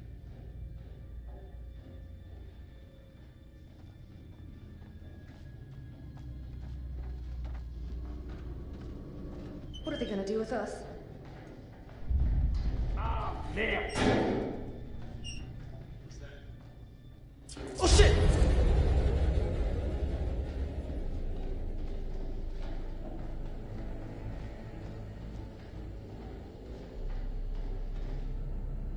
Watson, il y a une porte ici. Okay, all of you, into the room.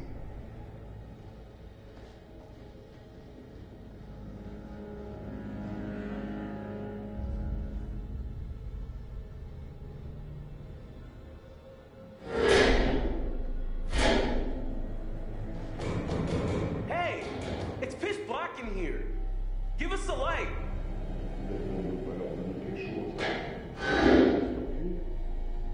Oh. Thanks.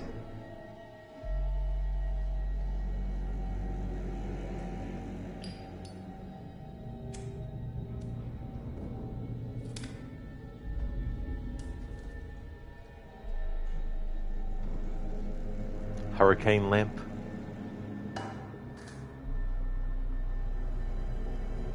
What the hell is this fucking place? Dude, even those meatheads seem spooked.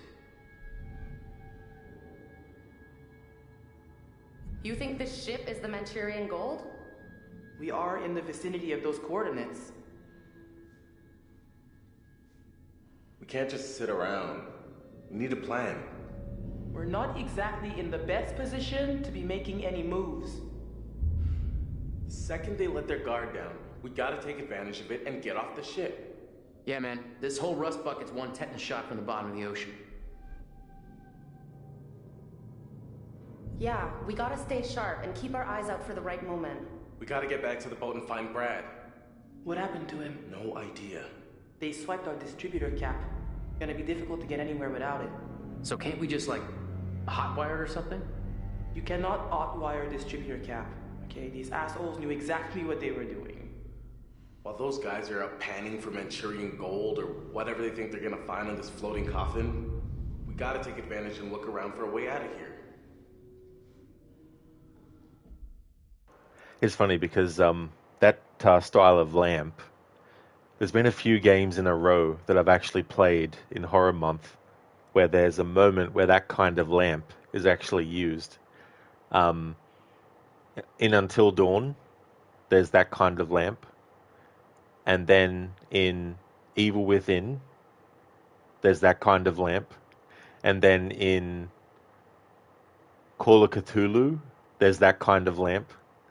So it's just like a funny thing that I've been noticing with the last few games in this marathon I'm doing for this month, where there's a hurricane lamp being used.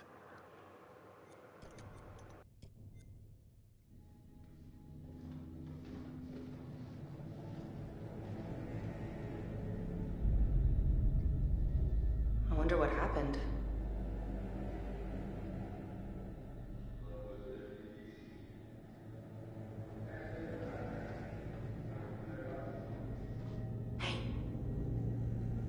I just wish I knew what the fishermen were planning.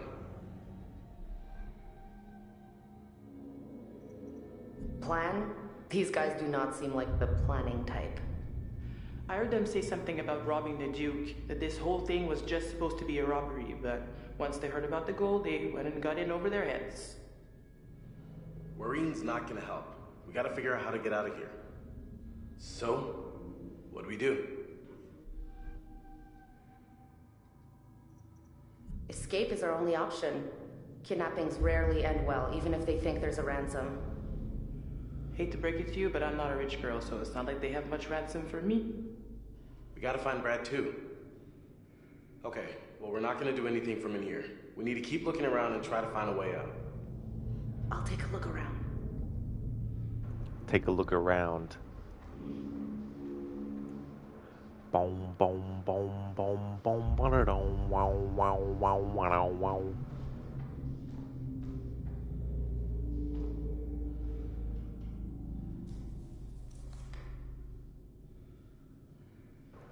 Miss J. Rivera, Apartment 2, 275 Lockwood Drive, Crescent Springs, Cincinnati, Kentucky, 41027. Hi, baby doll. I miss you like crazy. 3 months until my next leave and jumping into your arms. 3 months? I've been on some shore leave with the guys, had a few beers, but don't worry, I'm keeping everything ready for you, if you catch my drift. How's work? I hope that boss of yours is leaving you alone. I know you can take care of yourself, but I feel helpless being so far away, and I want to keep you safe. Yeah. This guy Miller was really freaked out. I get a lot of time to think while I'm guarding the cargo holds. It's dark and spooky down there. Some of the other guys have seen a figure roaming around, but I always got you with me to keep me safe too. I will be with you soon and get a job as a mechanic, and we can get married and have 2 children. We'll be happy together forever. Love you so much, Miller X. Miller was the name of the owner of the clothes that we saw earlier.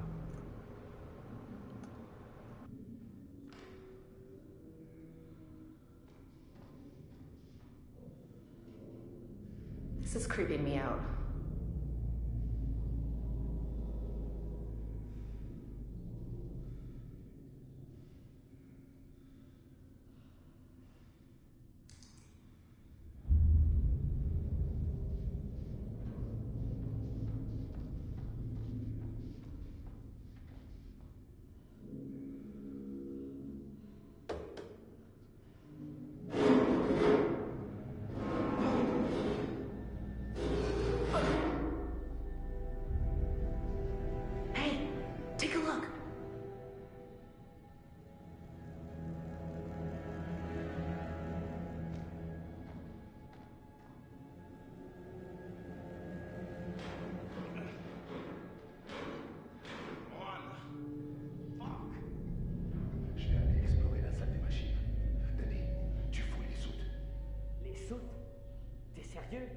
T'as vu l'endroit? Ça tombe en ruine, Olson. Et j'ai pas les outils pour y arriver. Fais ce que je te dis. Et c'est tout. Va te faire foutre.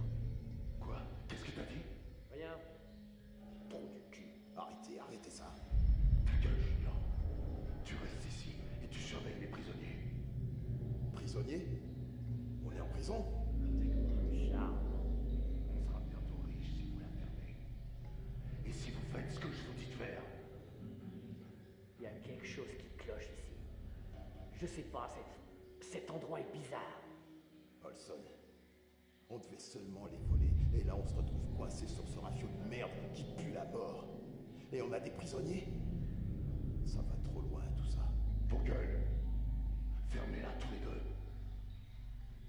Je suis votre capitaine, et je vous ordonne d'obéir à mes ordres.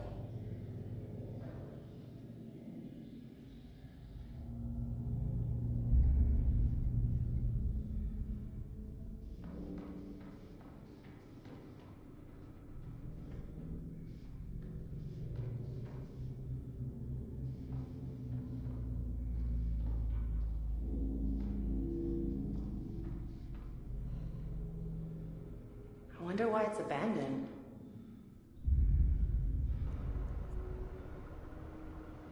American Overseas Gangland. Ling of 1947. Archaeologists missing in Iraq. 24 British archaeologists have gone missing in the Zagros Mountains of Iraq. The Hodgson, I always struggle with that name. The Hodgson expedition arrived in the kingdom in September last year, with the stated goal of unearthing the. This is a foreshadowing of the third entry in the Dark Pictures series, House of Ashes.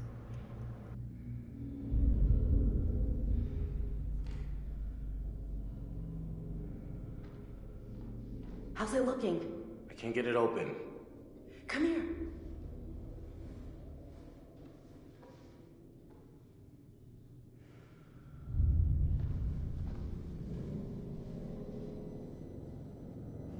Maybe we can bend it open and get out of here. We don't know where an event like this would go. Wherever it leads, it can't be worse than here. You want me to just smash through this wall? It really is, Schiller. It is a nice Easter egg for that. No, I got this. Someone should create a distraction. This is gonna be loud. Yeah, okay. Conrad, you do it.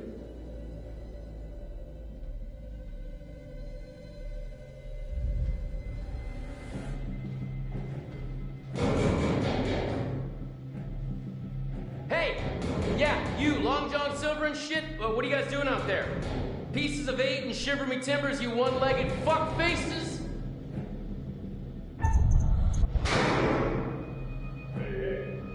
Yeah, no, you. I'm gonna rip your pirate parrots off your shoulders and stop them rainbow-colored Hey! Can you hear me? I'm talking to you. Hello?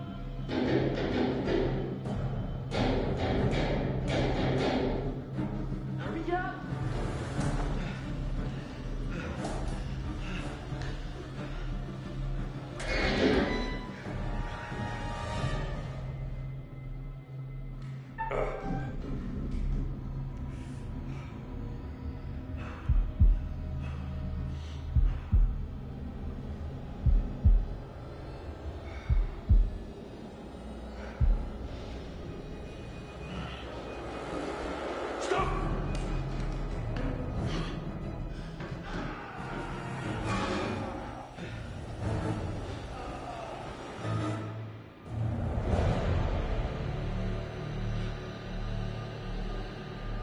Are we safe now? We need to keep going. Look at that. I love what they've done with the place. Come on. There's gotta be some stairs around here.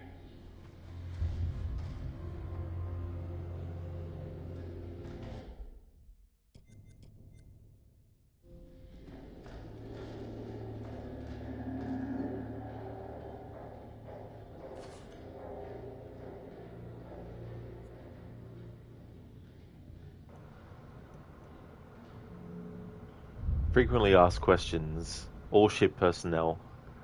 Extra guard duty regulations. Due to the special security precautions on this mission, additional procedures must be adopted by soldiers on guard duty. Double guard duty on all doors and on all watches. No talking, no playing of games, no smoking, no alcohol, no gambling. Guard personnel found breaking any of these regulations will be met with the sternest of punishments up to and including court-martial by order of Captain Ford. Guys, nobody is allowed into 3A. Seriously, nobody. Otherwise, we'll have Captain Ford giving us the Ford finger.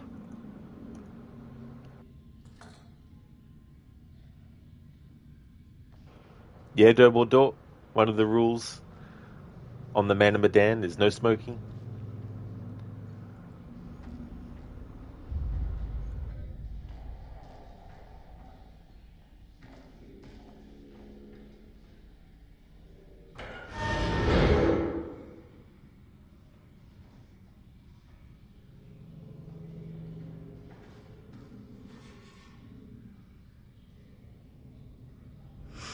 Oh, fragrant.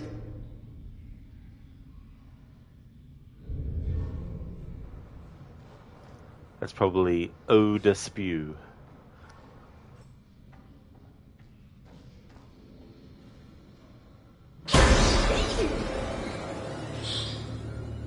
Oh, hey, Micah Bell.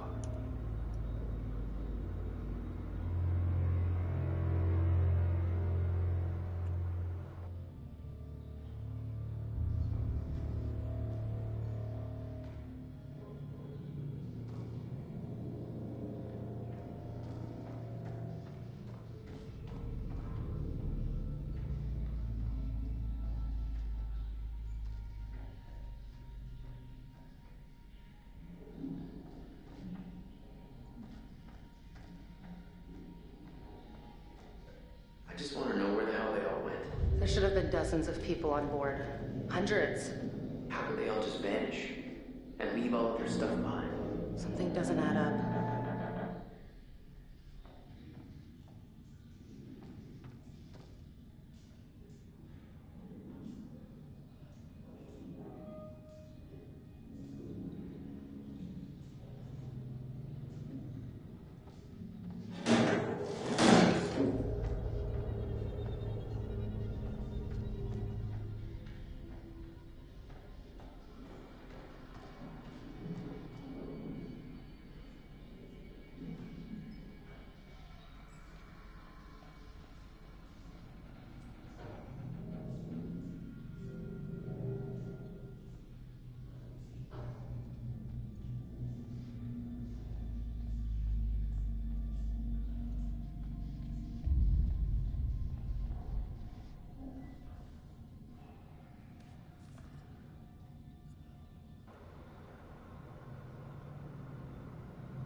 Eileen Reed, 3765 Crawford Drive, Hallwood, Oklahoma, 32627. Dear Isles, I'm finally coming home. This is it, darling. One last trip across the Pacific, and I'll be back to you and the girls. I can't wait to see your faces. Tell Ned and Nancy to get excited.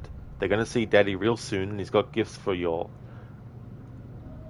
It sounds so funny, an Australian like me saying y'all. It just feels weird for me to say as well, as much as it would sound. I'm sure glad to be back at sea. It's hotter than an Oklahoma summer out here on the land, and there's no escape from it. I've been alright because I got your letters to keep me going. They censor them, which is probably for the best, because sometimes the others steal them to read, and I don't like them reading our letters. I know. Really creeps me out. He keeps telling me there's a little boy on board and it sounds like Ted. I know he's just messing with me. There ain't no way we got a stowaway. Our ops guys are far too slick now that the war is over.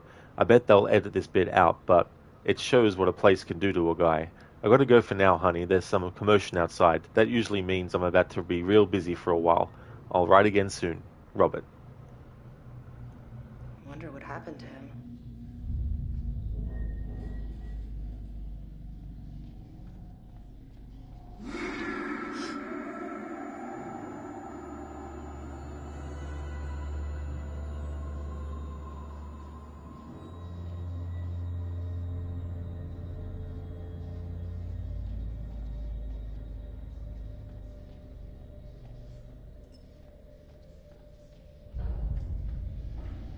I just can't believe this is happening. What the hell happened to Brad? You think he's still on the Duke? Your guess is as good as mine.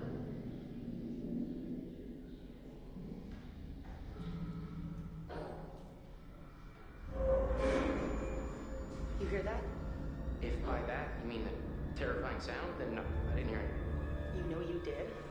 Something moving? Something moving would make that sound, sure.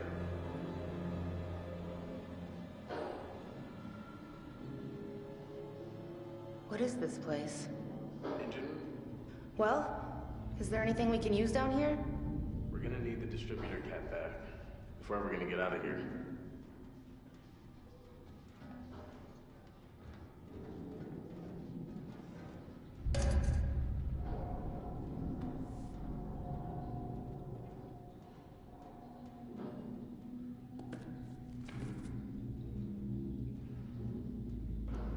June 19. Identified problem areas with structural brittleness and cracks in some sections of cargo hold 1. I instructed our shipwright to carry out the necessary welding repairs. I advised the captain to go easy, especially in bad weather. Any aggressive movement could cause the ship to break its back. June 20. I responded to a complaint that some electronic equipment had been malfunctioning recently. I discovered growths of tin whiskers around some of the components. I cleaned and added lead to the soldiers, which has stopped the equipment shorting out and should slow down the growth. Can't even imagine being stuck in this rust bucket during an electrical storm.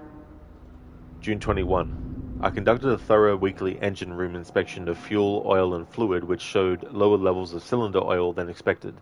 I have reminded staff in the engine room to be attentive and vigilant with their hourly checks and to alert an engineer if there is any loss of pressure. June 22. The ship was caught in a heavy electrical storm which began shortly after midnight. The lightning strikes caused a lot of electrical arcing travelling through hoisting cables aloft deck, which has left damage. The grease has boiled up and destroyed some of the cabling. I've received reports that the main problems caused by the storm are with electrical equipment at the moment. It's likely the tin whiskers haven't helped matters. Despite the rough sea, there have been no reports of any structural damage. However, I'll have to work through the night to make a full damage assessment.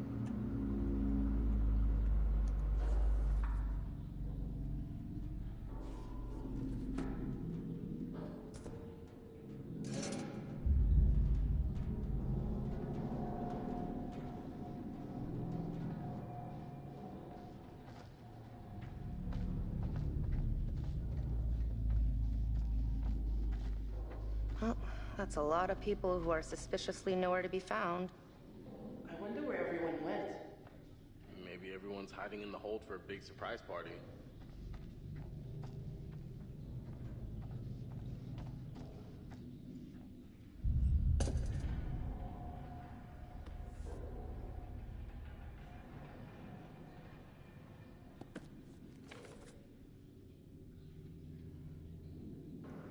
Thursday 12. The skipper has KO'd the booze for this whole goddamn trip. There's nothing like being sober to make you realize just how quiet the ship is. There was a fight between those dumb schmucks Wilson and Anderson right after we sailed, but Ferris nipped that in the bud real quick and has been quiet as a church ever since.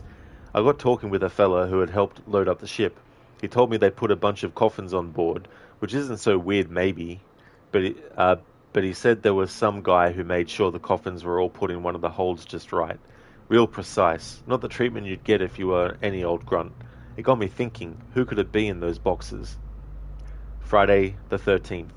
Booze was a bum loss. Perez said he felt drunk after 4 cups, but I said he was talking baloney. It was like ditch water. Perez said they made some hooch from some supplies they lifted, meeting up later down on 6 to check it out. Saturday the 14th. Just heard one of the guys here snuck a look at those boxes. Gonna go find him and see what he saw. Maybe he can even help me get in to take a look. It's all set. He reckons he can sneak me in. We're gonna take a look tonight.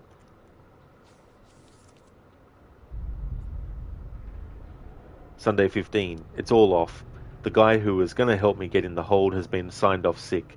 Doc Finley thinks he's some kind of flake, which might be true, but Miller says it's something else. Something weird about that place. Miller's kind of a twitcher. Wouldn't want to be caught in a pinch with him, that's for sure. Tuesday 17. Perez said that the boys made more hooch. Too bummed out to sneak and try some, but what else is there to do? News. New batch is worse than the last one. Never listening to any damn fool idea from Perez ever again. Saturday 21. Last night I was on duty with Wolowitz, and goddamn if he didn't creep me out. He got spooked and started babbling about some sergeant called Jones that went missing in action in the jungle. Reckoned that Jones and his crew were the ones in the boxes, travelling home just like us saps. I sneaked a look and, Jesus, there it was, just like the guy in the port had said, all laid out real nice, Old Glory over each one.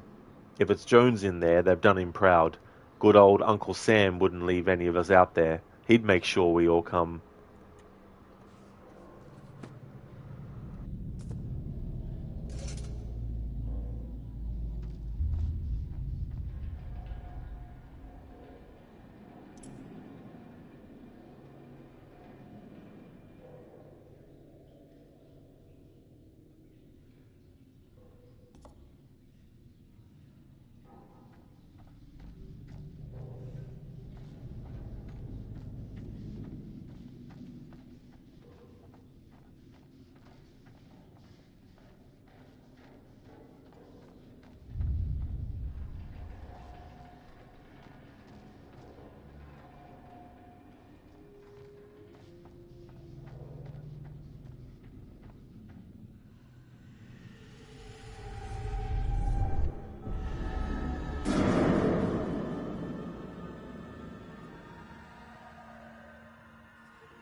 I'm gonna go get it. Wait, are you crazy? He could be coming right back. Well, sorry, sweetie, but that cap is mine. Okay. Keep an eye out.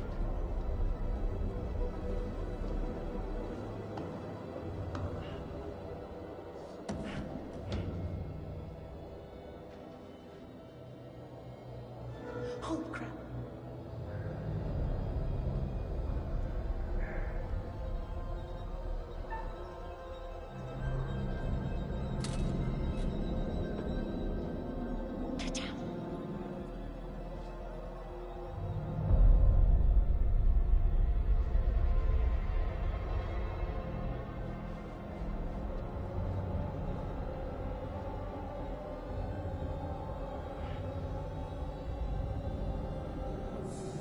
Come here!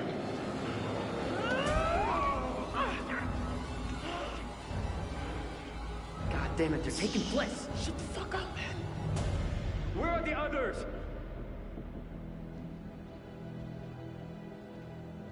Arrête de crier, j'essaie d'entendre ce qui se passe. Je crie pas. Ta gueule. Je veux savoir où sont les autres. Damn win, Mr. Goethe. Holy shit. We're gonna follow them. Don't let them out of your sight. Why can't the wind just leave them all alone, huh?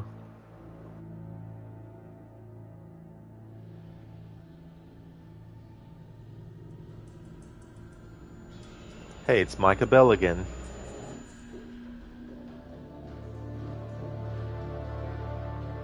Where are you taking me? Now, why would I tell you?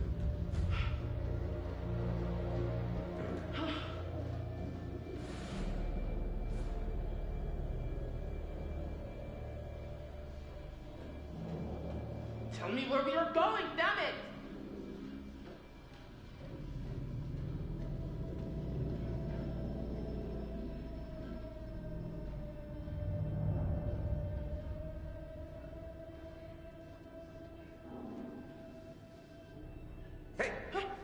Back off. Leave that alone.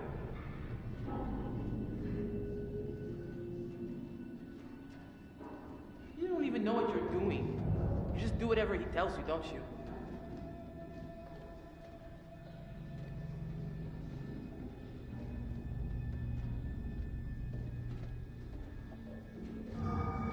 Stop.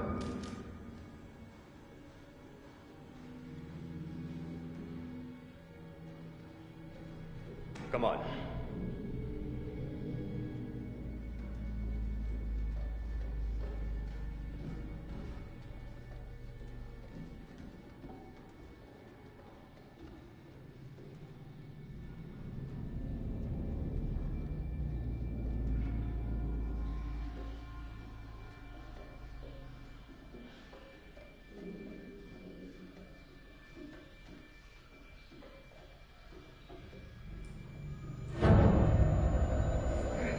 All right, come out! Show yourself!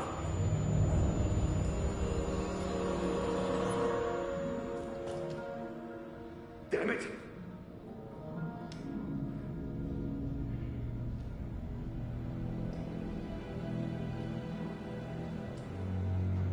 This fucking place is cursed.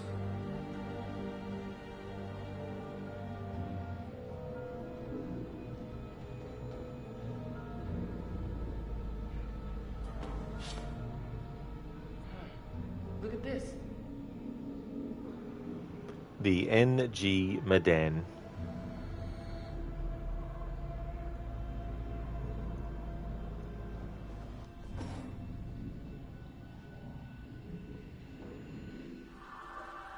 What was that noise?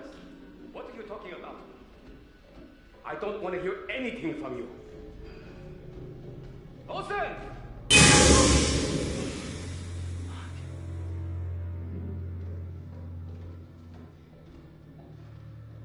Please, you don't have to do this.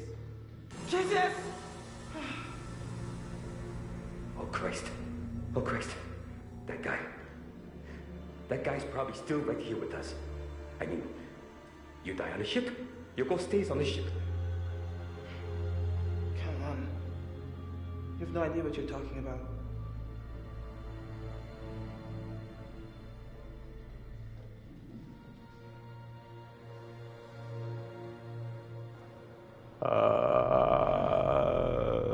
Where did all your friends go? I don't know what the fuck this is all about, but we gotta keep moving and find Olsen. Now! A terrified looking corpse. It looks as though they were cowering away from something when they died.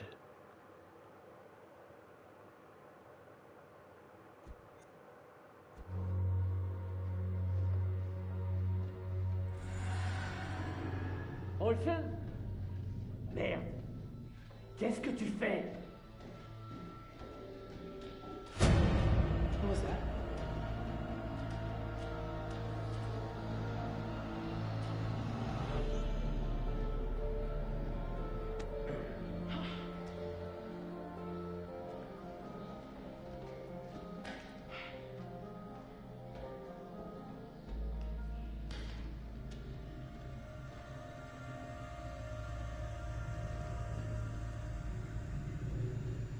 C'est quoi ce bordel?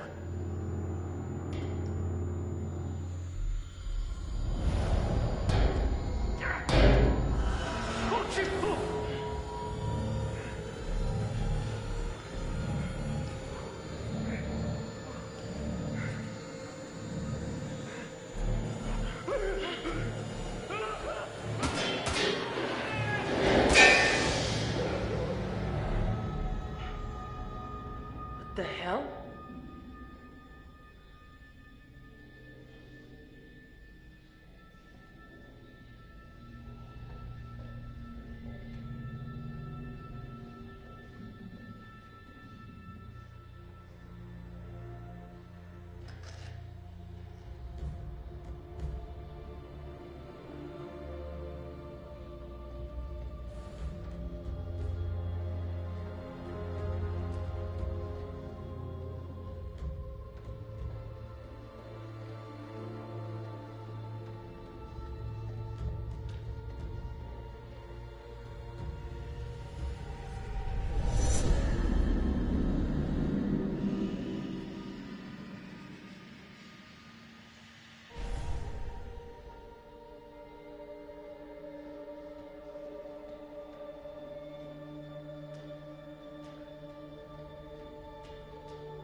in there?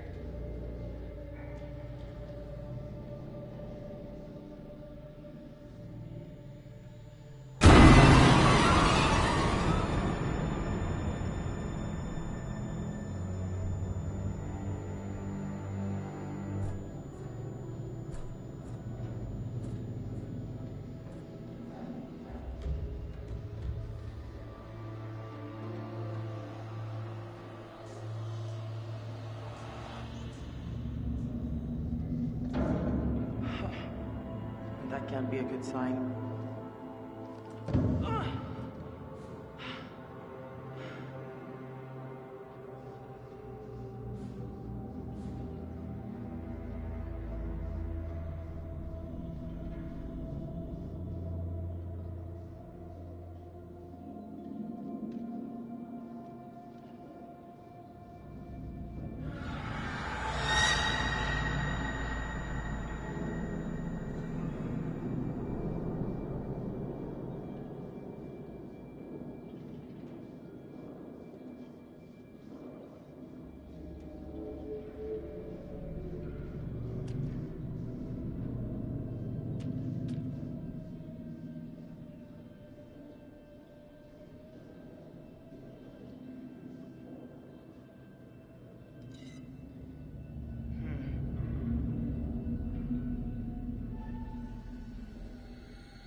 Okay, so we've got some bearings here that have been updated.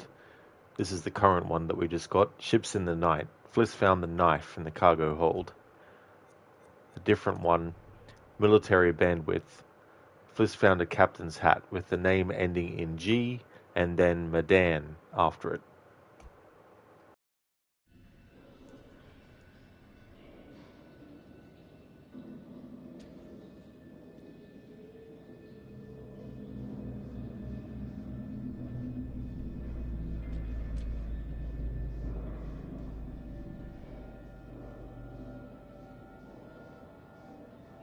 Jesus. What happened down here?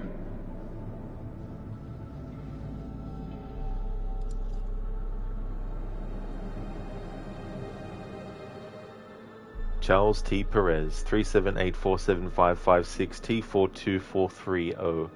Rex Perez, 2453 Peace Boulevard, Boston, Massachusetts. Is that what Mass is? I don't know what the P is then.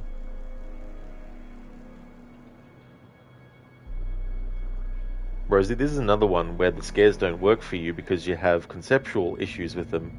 Okay, so what kind of conceptual issues? I'm only asking because I haven't really, given their nature, they can just be random shit, which just doesn't do it for you. Oh yeah, that's fair enough. Yeah, now that you put it that way, yeah, it's like jumps like. In general, I think jump scares are a pretty cheap way to try and scare people. I can see the benefit, and sometimes they work, but when they don't work, it can ruin stuff. The kind of jump scares that I don't mind is when it's not a loud sound that just happens in the audio, but, like for example, here, okay? So if you wanted to put a jump scare here, the way that you could do it is make a big or something happen. But you could do something subtle where you see something scurry along the ground without a major sound. And for some people that could make them go, oh, what the fuck was that? You know, that went in the background. So I prefer jump scares where it's not a loud sound. It's just something in the vision of whatever the character is actually looking at that passes by the vision or interrupts the vision that doesn't have to make a noise, you know. And subtle things too, like if a character is looking at a painting and there's a person in the painting with their back to them, and then the person, as they turn around and go to walk off, the person in the painting quickly turns around, you know, stuff like that. It might not work, but at least it's not a cheap jump scare where you're making this big loud sound happening. Rosie, faces are very effective too. That is true. yeah, like a quick flash of something can actually be very, very sort of like, oh, what the fuck was that? You know, when it's like just a face or something.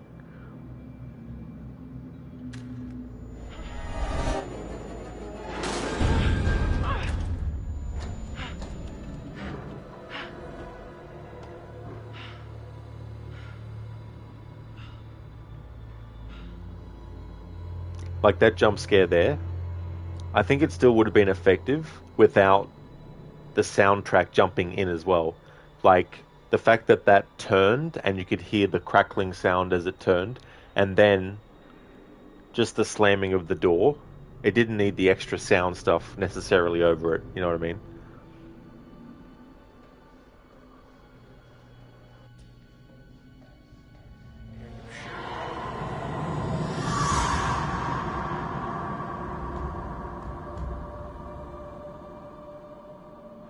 This is interesting because Brad's not on the ship yet.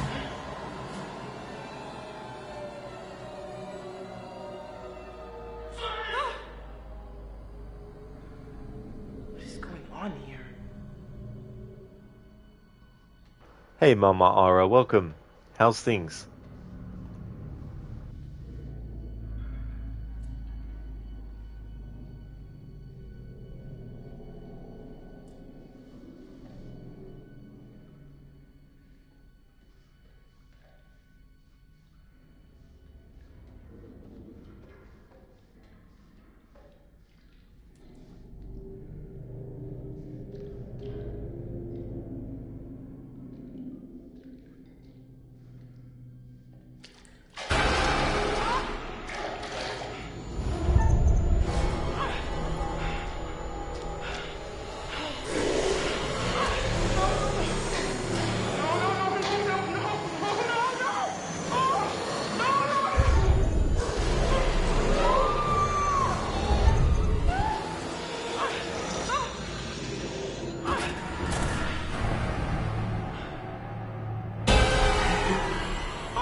What are we doing? I thought we were following them. Gotta keep our distance.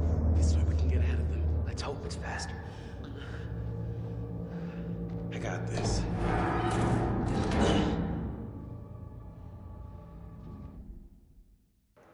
Mama Ara, things are steady. How am I? Well, that's good that they're steady. That's definitely good to hear. As for me, I'm doing well. I finished my playthrough of Until Dawn earlier, and no one survived until dawn. So I was very happy to get the goal for that playthrough finished. I never actually had done that before, so that was cool to kill all the characters for one playthrough at least. And this game I've played multiple times. However, there's a different version of this game that is a free download, which is the Curator's cut. And basically, it lets you play as characters at different points that you don't get to play as in those points in the regular version. So it's been cool to see the differences, and it's also been cool to change what the character says in this version, which in the regular version they say automatically. So that's been kind of cool too. Rosie, it's also a bit compromised because you know the worst thing they can do is throw a QTE at you. This is true, you know. And it's interesting, the QTEs where you have to get every one of them right. Otherwise, boom, your character's dead. But then there's some where it doesn't matter if you don't get all of them. You just need to get one or two of them, you know. But in the moment, if you're wanting to make sure you hit all the QTEs, you're not really worried about, oh, I wonder if there's only a minimum amount I need to do. You're just trying to get them all, you know. Oh, wow, this is a very interactive game, very different gameplay. Yeah, I really like these games a lot. The Supermassive Games, they do a great job with this kind of stuff. There's been a remake of Until Dawn, but it's not done by them though. It's done by a completely different studio. It just came out recently, the remake, but I'm not going to play it until it comes down on sale because it's just too much. It's like $100 here. So it's like, no. I'll just play the original again. And the original's great. It's really, really good. It only really needed a remaster, if anything. Yeah, it has been, Mama Ara. Yeah, life's been going well. Things have been going good. getting closer to the end of the year, so making plans for the holiday season and stuff. But yeah, it's going good. You haven't seen gameplay like this, you like the change? Yeah, it's one of those games that I've played a few times on the channel as well, doing different kinds of runs.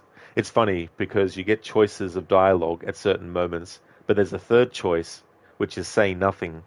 You can either just choose it yourself, or you can just not choose anything, and then the game automatically chooses say nothing.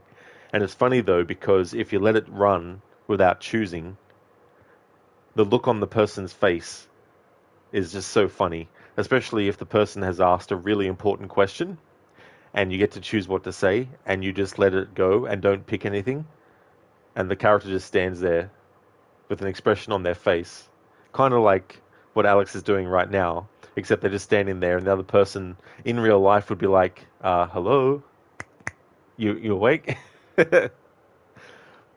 But yeah, it's really fun. Like, if you like games where you have interactive elements, but it's also movie-like. But yeah, if you're someone that doesn't really like this style, it's very hard to recommend. But it's understandable too, because the way that these games are designed, they're also designed to be watched as well. Dobador, you survived the Windows 11 update. Oh yeah? Well, that's good. Mama Ara, very movie-like. It really is. It's so cool. This Curator's Cut was a good idea as well. So it's interesting to see the different things and also see some different outcomes as well. But then also it's funny to see what automatically gets chosen in this version that you get to choose in the other version. So it's interesting to see what they go with. Hey there, Enmita. Welcome on in. How's your day going?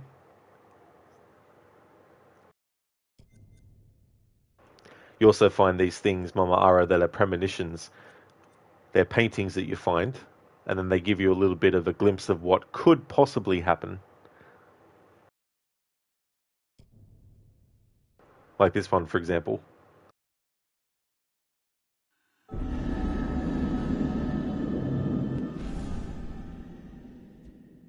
Like some of the names of them too. There is one called Keel Hall, but I don't have that one though.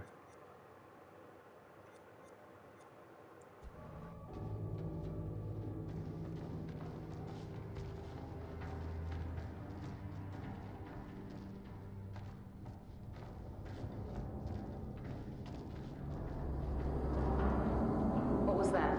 You heard that? Maybe we hit an iceberg. Not funny.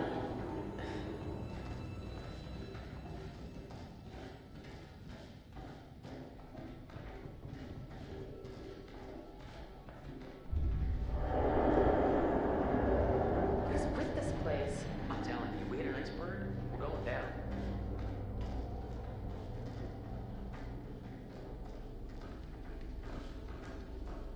Wait a minute. We've been here before. I don't think so. Oh, I swear we've been here before, Alex. Have you been leading us in circles? Come on, guys, we gotta keep moving. Hey! According to this, today's beef casserole. Yummy. It's as if everything just ground to a halt on this one day. The whole ship just stopped functioning. Nice. Wednesday, breakfast, boiled eggs. Lunch and dinner, broiled halibut with potatoes and fresh lima beans. Thursday, home-fried potatoes. Roast beef with fresh vegetables for lunch and dinner. Friday, navy baked beans with salt pork. Cold roast beef with salad and spiced beets for lunch and dinner. Saturday, creamed whipped beef on cornbread for lunch and dinner. Roast lamb with new potatoes and carrots. Sunday, crisp bacon and scrambled eggs. Lunch and dinner, beef casserole. Monday, grilled bacon and hashed brown potatoes. Lunch and dinner, braised liver and buttered fresh peas. Tuesday, breakfast cereal, and lunch and dinner, green split pea soup. Some of that stuff sounds really delicious. I don't really like liver and heart and brains and all that kind of stuff. In Mitra, it's going well. You were lurking while cleaning your apartment. Now you're finally relaxing. All very nice in Mita. Thank you so very much for the lurking that you were doing. Muchly appreciate that. Glad to hear that you're going well. As for me, I'm doing good. It's been great to play this game again, but with a whole different, fresh perspective. not having played Curator's Cut before. So it's really cool. Adds a bit of a fresh element. Mama Ara, oh cool. Options to lead the game are fun. They really are, you know, and it's cool too on replays because then you go, okay, let's see what happens if I actually choose this time around. And there's definitely so many different endings that you can get as well. Rosie, what's the Curator's Cut?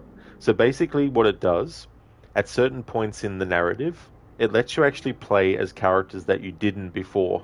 Like, for example, in the prologue, the two soldiers that you play as, Joe and Charlie, in the original version, you play as Joe, and he's the one who has a son back home. But in the Curator's Cut version, you play as Charlie instead. And so when you speak to the tarot guy, you get a whole different kind of like scenario and different dialogue and all that kind of stuff. Also in the Curator's Cut, choices that were otherwise up to you in the other version get made for you in this version. And there's moments too that you get to see that were mentioned in the other version. For example, when Julia and Alex are down underwater in the wreck, when they come back to the surface eventually, it's revealed that there was like a barbecue mishap. In this version of the story, you actually get to see that mishap happen. You know, so it's things like that, which is really cool. And Mita, good to hear. GG's on completing Until Dawn earlier. Thank you so very much for that, dude. Yeah, getting all the characters killed. I was also playing the characters as assholes as well, as much as I could, to also add a little bit of, you know, karma into the proceedings. Hey there, Stan. Beef casserole sounds like a noisy food. Oh, beep casserole. Sounds like a noisy food. Definitely does. How's it going, Stan? Rosie, oh right, because the second player would have seen that. The multiplayer is such a cool concept, but rarely played. Yeah, it is cool though that a game like this gives you that option if you want to as well, and see different things. But yeah, I'm really enjoying playing the game again, but with this different version.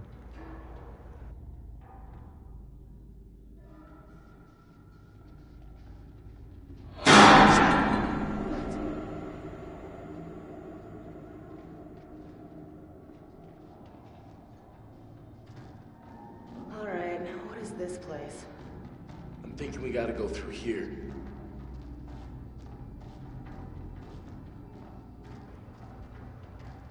I'm not collecting everything in this playthrough, but let's get this premonition as well.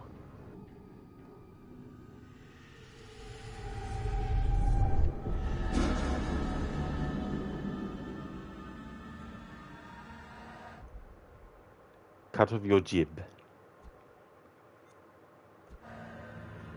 Hey there, Code. You added a couple of pizzas to the food order. They may or may not be there. Usually only 1 out of 4 orders have all the items. Ah, well hopefully all of the items that you ordered are actually going to be there for you, Code. That sounds nice, having a pizza.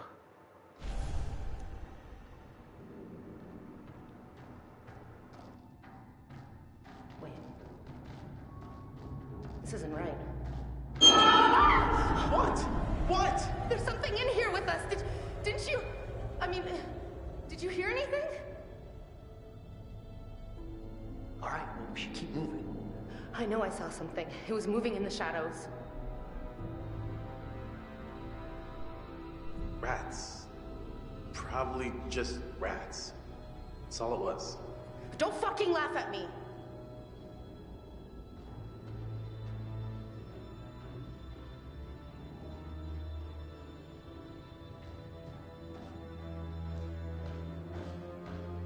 Alright, we've been here before. I'm sure of it. We're going around in circles. Well, what do you want to do? Turn around? We've seen all this before. Cool it, Jay. We don't have a lot of options, has got it? Okay, no. This isn't working for me. What? Gross caskets and crappy chapels. Not my scene, you know? You're right. It's gross and it's crappy. Gotta get out of here toot sweet. And we gotta find Fliss. Okay, so can we just get the fuck out then? What is this?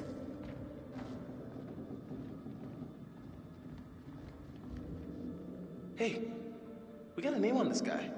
What are they even doing here? I don't think stuck on a ghost ship for all eternity sounds like a good plan A.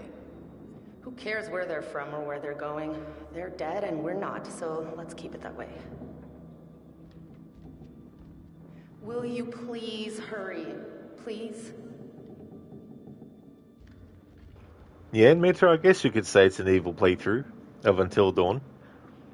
There were some things that I chose to do to create kind of like a pattern of karmic cause and effect, shall I say.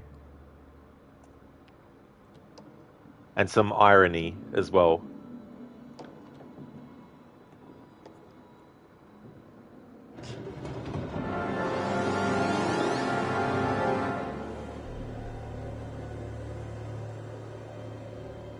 Oh, this was practically falling off anyway.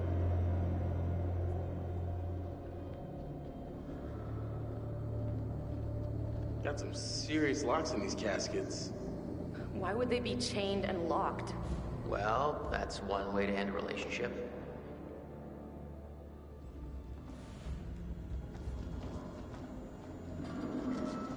What's the matter?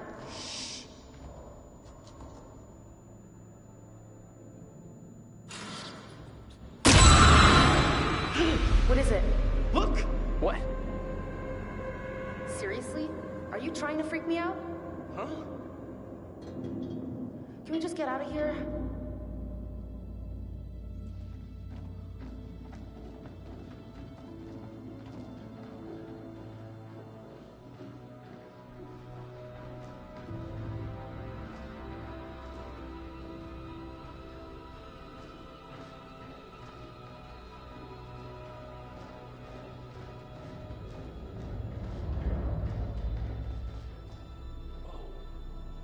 Why so spick and span?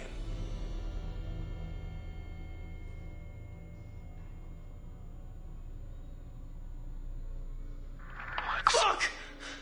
Hey, this is no time to be fucking around. I'm serious. I can't take it. Oh,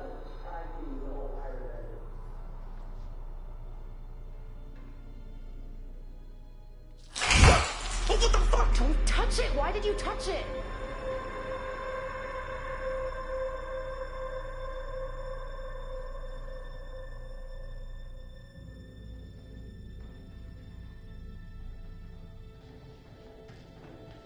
Connie? Connie! Connie, where the fuck are you? Where is Conrad? He must have gone on ahead. Connie!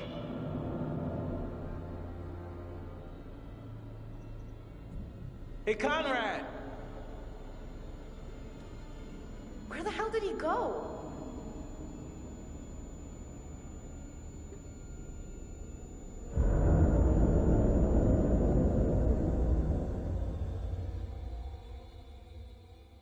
What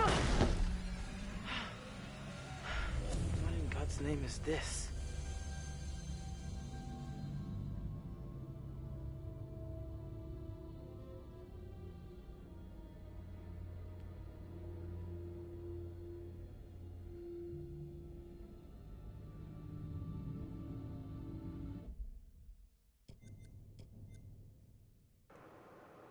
Alright, so we've had an update in one of the bearing categories, the kitchen knife. Alex didn't find anything of use in the kitchen. Interesting.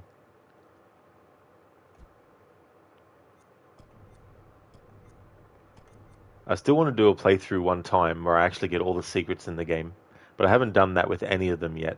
So that's something I'd like to do eventually. Which I've probably said the last two playthroughs of this that I've done this year, but but I will eventually get to a playthrough of this game where I get everything collected. Code the order just 35 to 36 kilograms. Oh yeah, well, that's just a little bit. Just a little. So like 5 normal trips. Oh yeah, 5 normal ones. Very nice.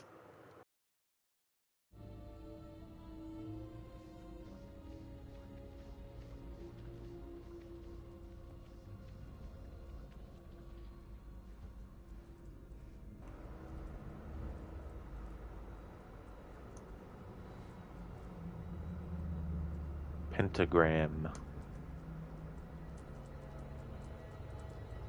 Here we go. Schiller, here's some blood for the blood god.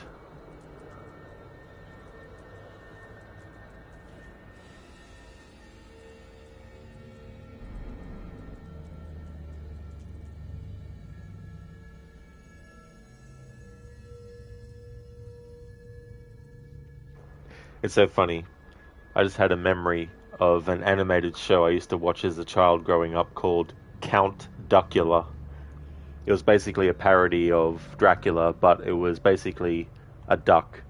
And it was ducks in general. Like you had Van Helsing, who was a duck, but I can't remember his variation name in that show.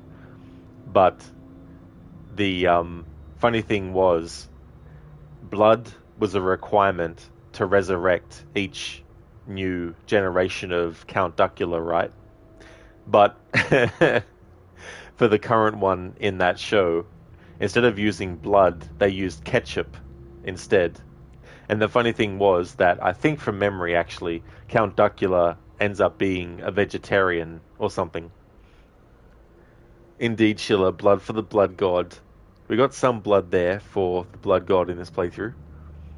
Code, where's Count Duckula when you need him? You read my mind. That was... I didn't even check chat either when I started talking about that. They used tomato sauce. That's true. You know, it's just so funny. I like how... it had a really cool intro song, though, as well. I think that's like an animated show they should bring back. Do like a new version of it.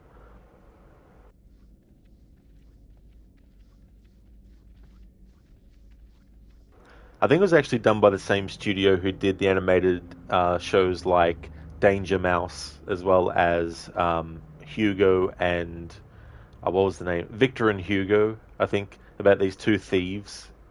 What else did they do? There's probably some other animation shows that this same animation company did, but I can't remember the name of them though. It had quite many episodes or even a season. You know, that's so cool, because in all the years since I've been a child, I haven't actually looked on YouTube for the seasons and stuff like that. Because as a child growing up, you know, at least I didn't have any concept of seasons of a TV series and all that kind of stuff. So it was whatever was on. It was always on in the evenings, probably around 5 or 5:30 p.m. in the afternoons. It had 65 episodes, so 4 seasons. Well, that's pretty good. That's a pretty good run for that.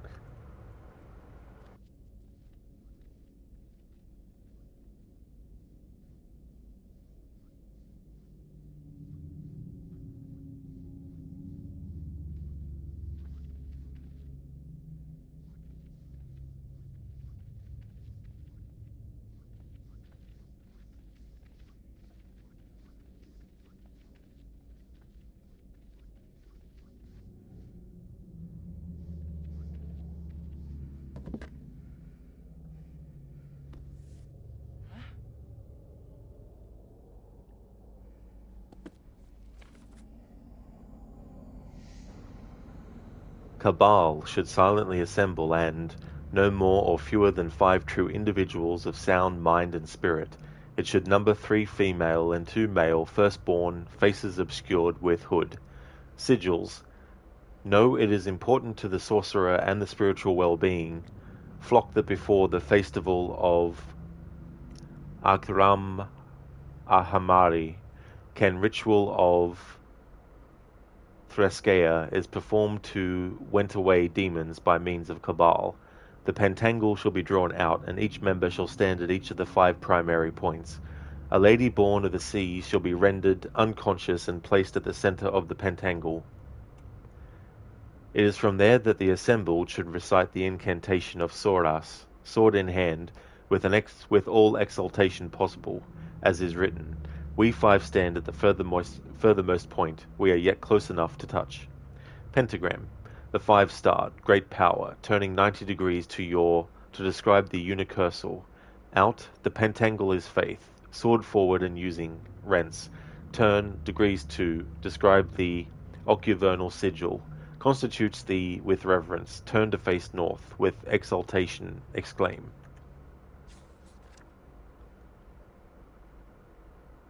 The sword forward and with exultation exclaim, the pentangle is sacrifice. Page 34. Each member takes a step inwards and then is still in the stance of Ram. Recite in unison, we are one and so is our Lord. O Soras, with this sacrifice we asked you to cleanse our aura, to rid us of the demons that plague us. We spill the life of man in your honor, that we may, ourselves worthy of your trust. Only when the incan leet shall the five converge upon the S drawn. Each member should, in turn, to rid the unfortunate body of its unclean blood. Skull, dagger, blood, tree. The body should be transferred to a casket of thick wood, with head accessible by your flock at any time as a reminder of the evil that can infect the unwary and the power of Soras to keep all safe. And so the ritual, and no longer should, spirits. The festival may. Code rolling of 4 laughing Dr. von Goosewing.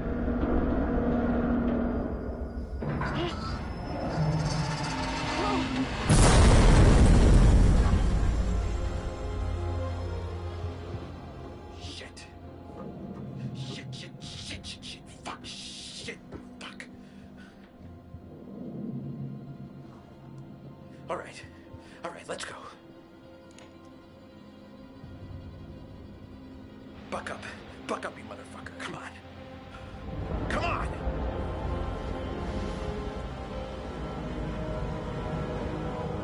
All right, buck up. Buck it up, B-boy. All right, beat it up, B.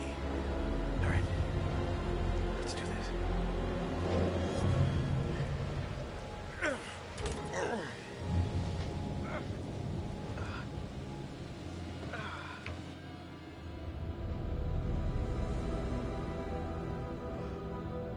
Holy shit.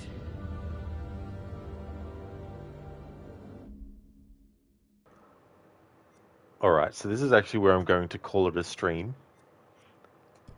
So I'll return to the main menu, leave it on kind of like a cliffhanger. That is so funny, Code.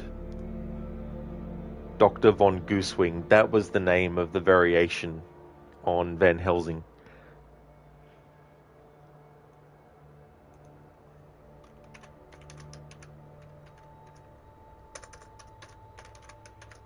Oh yeah, Sheila, that's all good for the stream. No worries at all, dude.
Would like to highly recommend people check out the following streamers: Amateur Tech, who has been doing Helldivers 2, and Mita, who's been doing his first ever playthrough of GTA 4, Lidus, who does a lot of retro stuff. He's a big fan of the Mortal Kombat series. Lucinda has been doing Silent Hill 2 remake. Mr. Gote is a streamer of games like Banish's Ghost of New Eden, as well as the Outlast and Dead Space games. Shillerlock has been doing his first playthrough of The Witcher 3 Wild Hunt. He's also a big fan of the Dark Pictures series of horror games. Shaky was doing some WWE SmackDown Here Comes the Pain. AC was just doing some Just Chatting, but also games like 7 Days to Die and the Dishonored series. And Tylian has been doing playthroughs of games like Control, Alan Wake, Horizon Zero Dawn, and its sequel. So definitely recommend checking out all those streamers if you haven't before. And in Mita, that's no worries at all for the stream and for the shout out too, dude. No worries at all. Hey there, Lucinda, welcome back. You caught the end. Yeah, I thought I'd leave it here. It's on a little bit of a cliffhanger. Brad was hiding on the boat, and Fliss was in a room, but something fell down, and so she sort of like, oh, what was that? And then it went to Brad, and he's now on the Man of Medan ship, and it's been going good. It's been cool to see the differences. There was even a moment where we got to attack one of the pirates, and there was like these small scissors that Julia had, and basically Alex stabbed one of the pirates with the scissors in the neck, and sort of used him as like a shield. And it got to a point where I was like, okay, I need to back off, because I thought Julia was going to get shot, or Alex was going to get shot as well. But it's been really cool to play this game on the Curator's mode and see all these differences, and also see what automatically gets chosen. There's the part where where Brad is telling the story, the ghost story. In the original version, he just says all his dialogue. But in this version, you get to pick what he says, so you can actually say the opposite if you want to. So I decided to do that in this playthrough. I chose all the opposite things. And that's all good for the shout out. No worries at all, Lucinda. That's so awesome you get to see all the differences, especially in a game like this with so many choices as well. Absolutely, you know. And it also is one of those things where it's like, going through the game in the normal version and looking at what choices certain characters seem to make, and then looking at the Curator's version and seeing what choices automatically get made that you yourself would normally choose, trying to put the two together and see if you could find out what is supposed to be like a quote-unquote canon kind of storyline as well, you know. But I noticed too, there's some moments where you get to say, or you get to choose between the same kind of dialogues as well. So I don't know how accurate you could actually make that kind of playthrough, but it sort of gets my creative juices thinking about, you know, future playthroughs and that kind of stuff. So this is where I'm going to call it. Thank you so much, everyone, for watching. The next stream of this will be tomorrow. So if you see me streaming this again, you know it's become Monday here in Australia. However, if I'm playing Little Hope, it just means that I finished off this playthrough as well. But in any case, I hope that everyone has a great rest of your Sunday. Thank you so much for being here and watching. So there's the lineup of horror games to come for the rest of the month. Depending on how long it takes me to get through Resident Evil 3 and Silent Hill 4, there may even be some more stuff added. But if there is, it'll probably be DLC content that I'll actually add to fill out the rest of the horror month if I need to. But if not, I've still got plenty of content there for the rest of the month to get through. Oh yeah, Lucinda, absolutely. You know, it's just really cool. Plus we get to see the barbecue blow up, because in the other version of the story, you don't see it happen. Although I think you might see the explosion from a distance underwater as Julia and Alex, but when you play the Curator's cut, you're literally playing as Conrad when he lights it up. He like pours almost the whole friggin' bottle of oil on the damn thing. That's all good, Brutus, for the stream. No worries at all. Yeah, Lucinda, it's like so many different things. Brutus, you're hoping the Quarry will fall on a weekend. Love that game. Yeah, it's such a good one, that one. I know that many fans of Until Dawn considered it not as good, which is fine. I definitely don't think that they're wrong to think that. I found the Quarry really fun because it's sort of like, it's not 100% serious. It kind of has that absurdness about it, is something you could say. So I'm still trying to think of what kind of playthrough I want to do for that. But it's been a couple of years since I played it. The last time I did play it, I did a movie mode playthrough where you can basically choose at the start whether you want everyone to die or if you want everyone to live. Or the third option was going in and changing settings for each character and choosing what kind of reactions they have in certain situations. So you could literally make the character be one that is more flight when they get scared rather than fight, for example. And then whatever choices you make, whether it's everyone dies or everyone lives or changing the things, after you've done that, you just sit back and let the game play itself. And I did that for the final game for October in 2022. So it's been a while since I played the Quarry, so I'm looking forward to doing a replay of that. And that'll be my third playthrough overall, because the first one was when it came out, and then October that year I did that movie mode playthrough, and then this year I want to do it in October.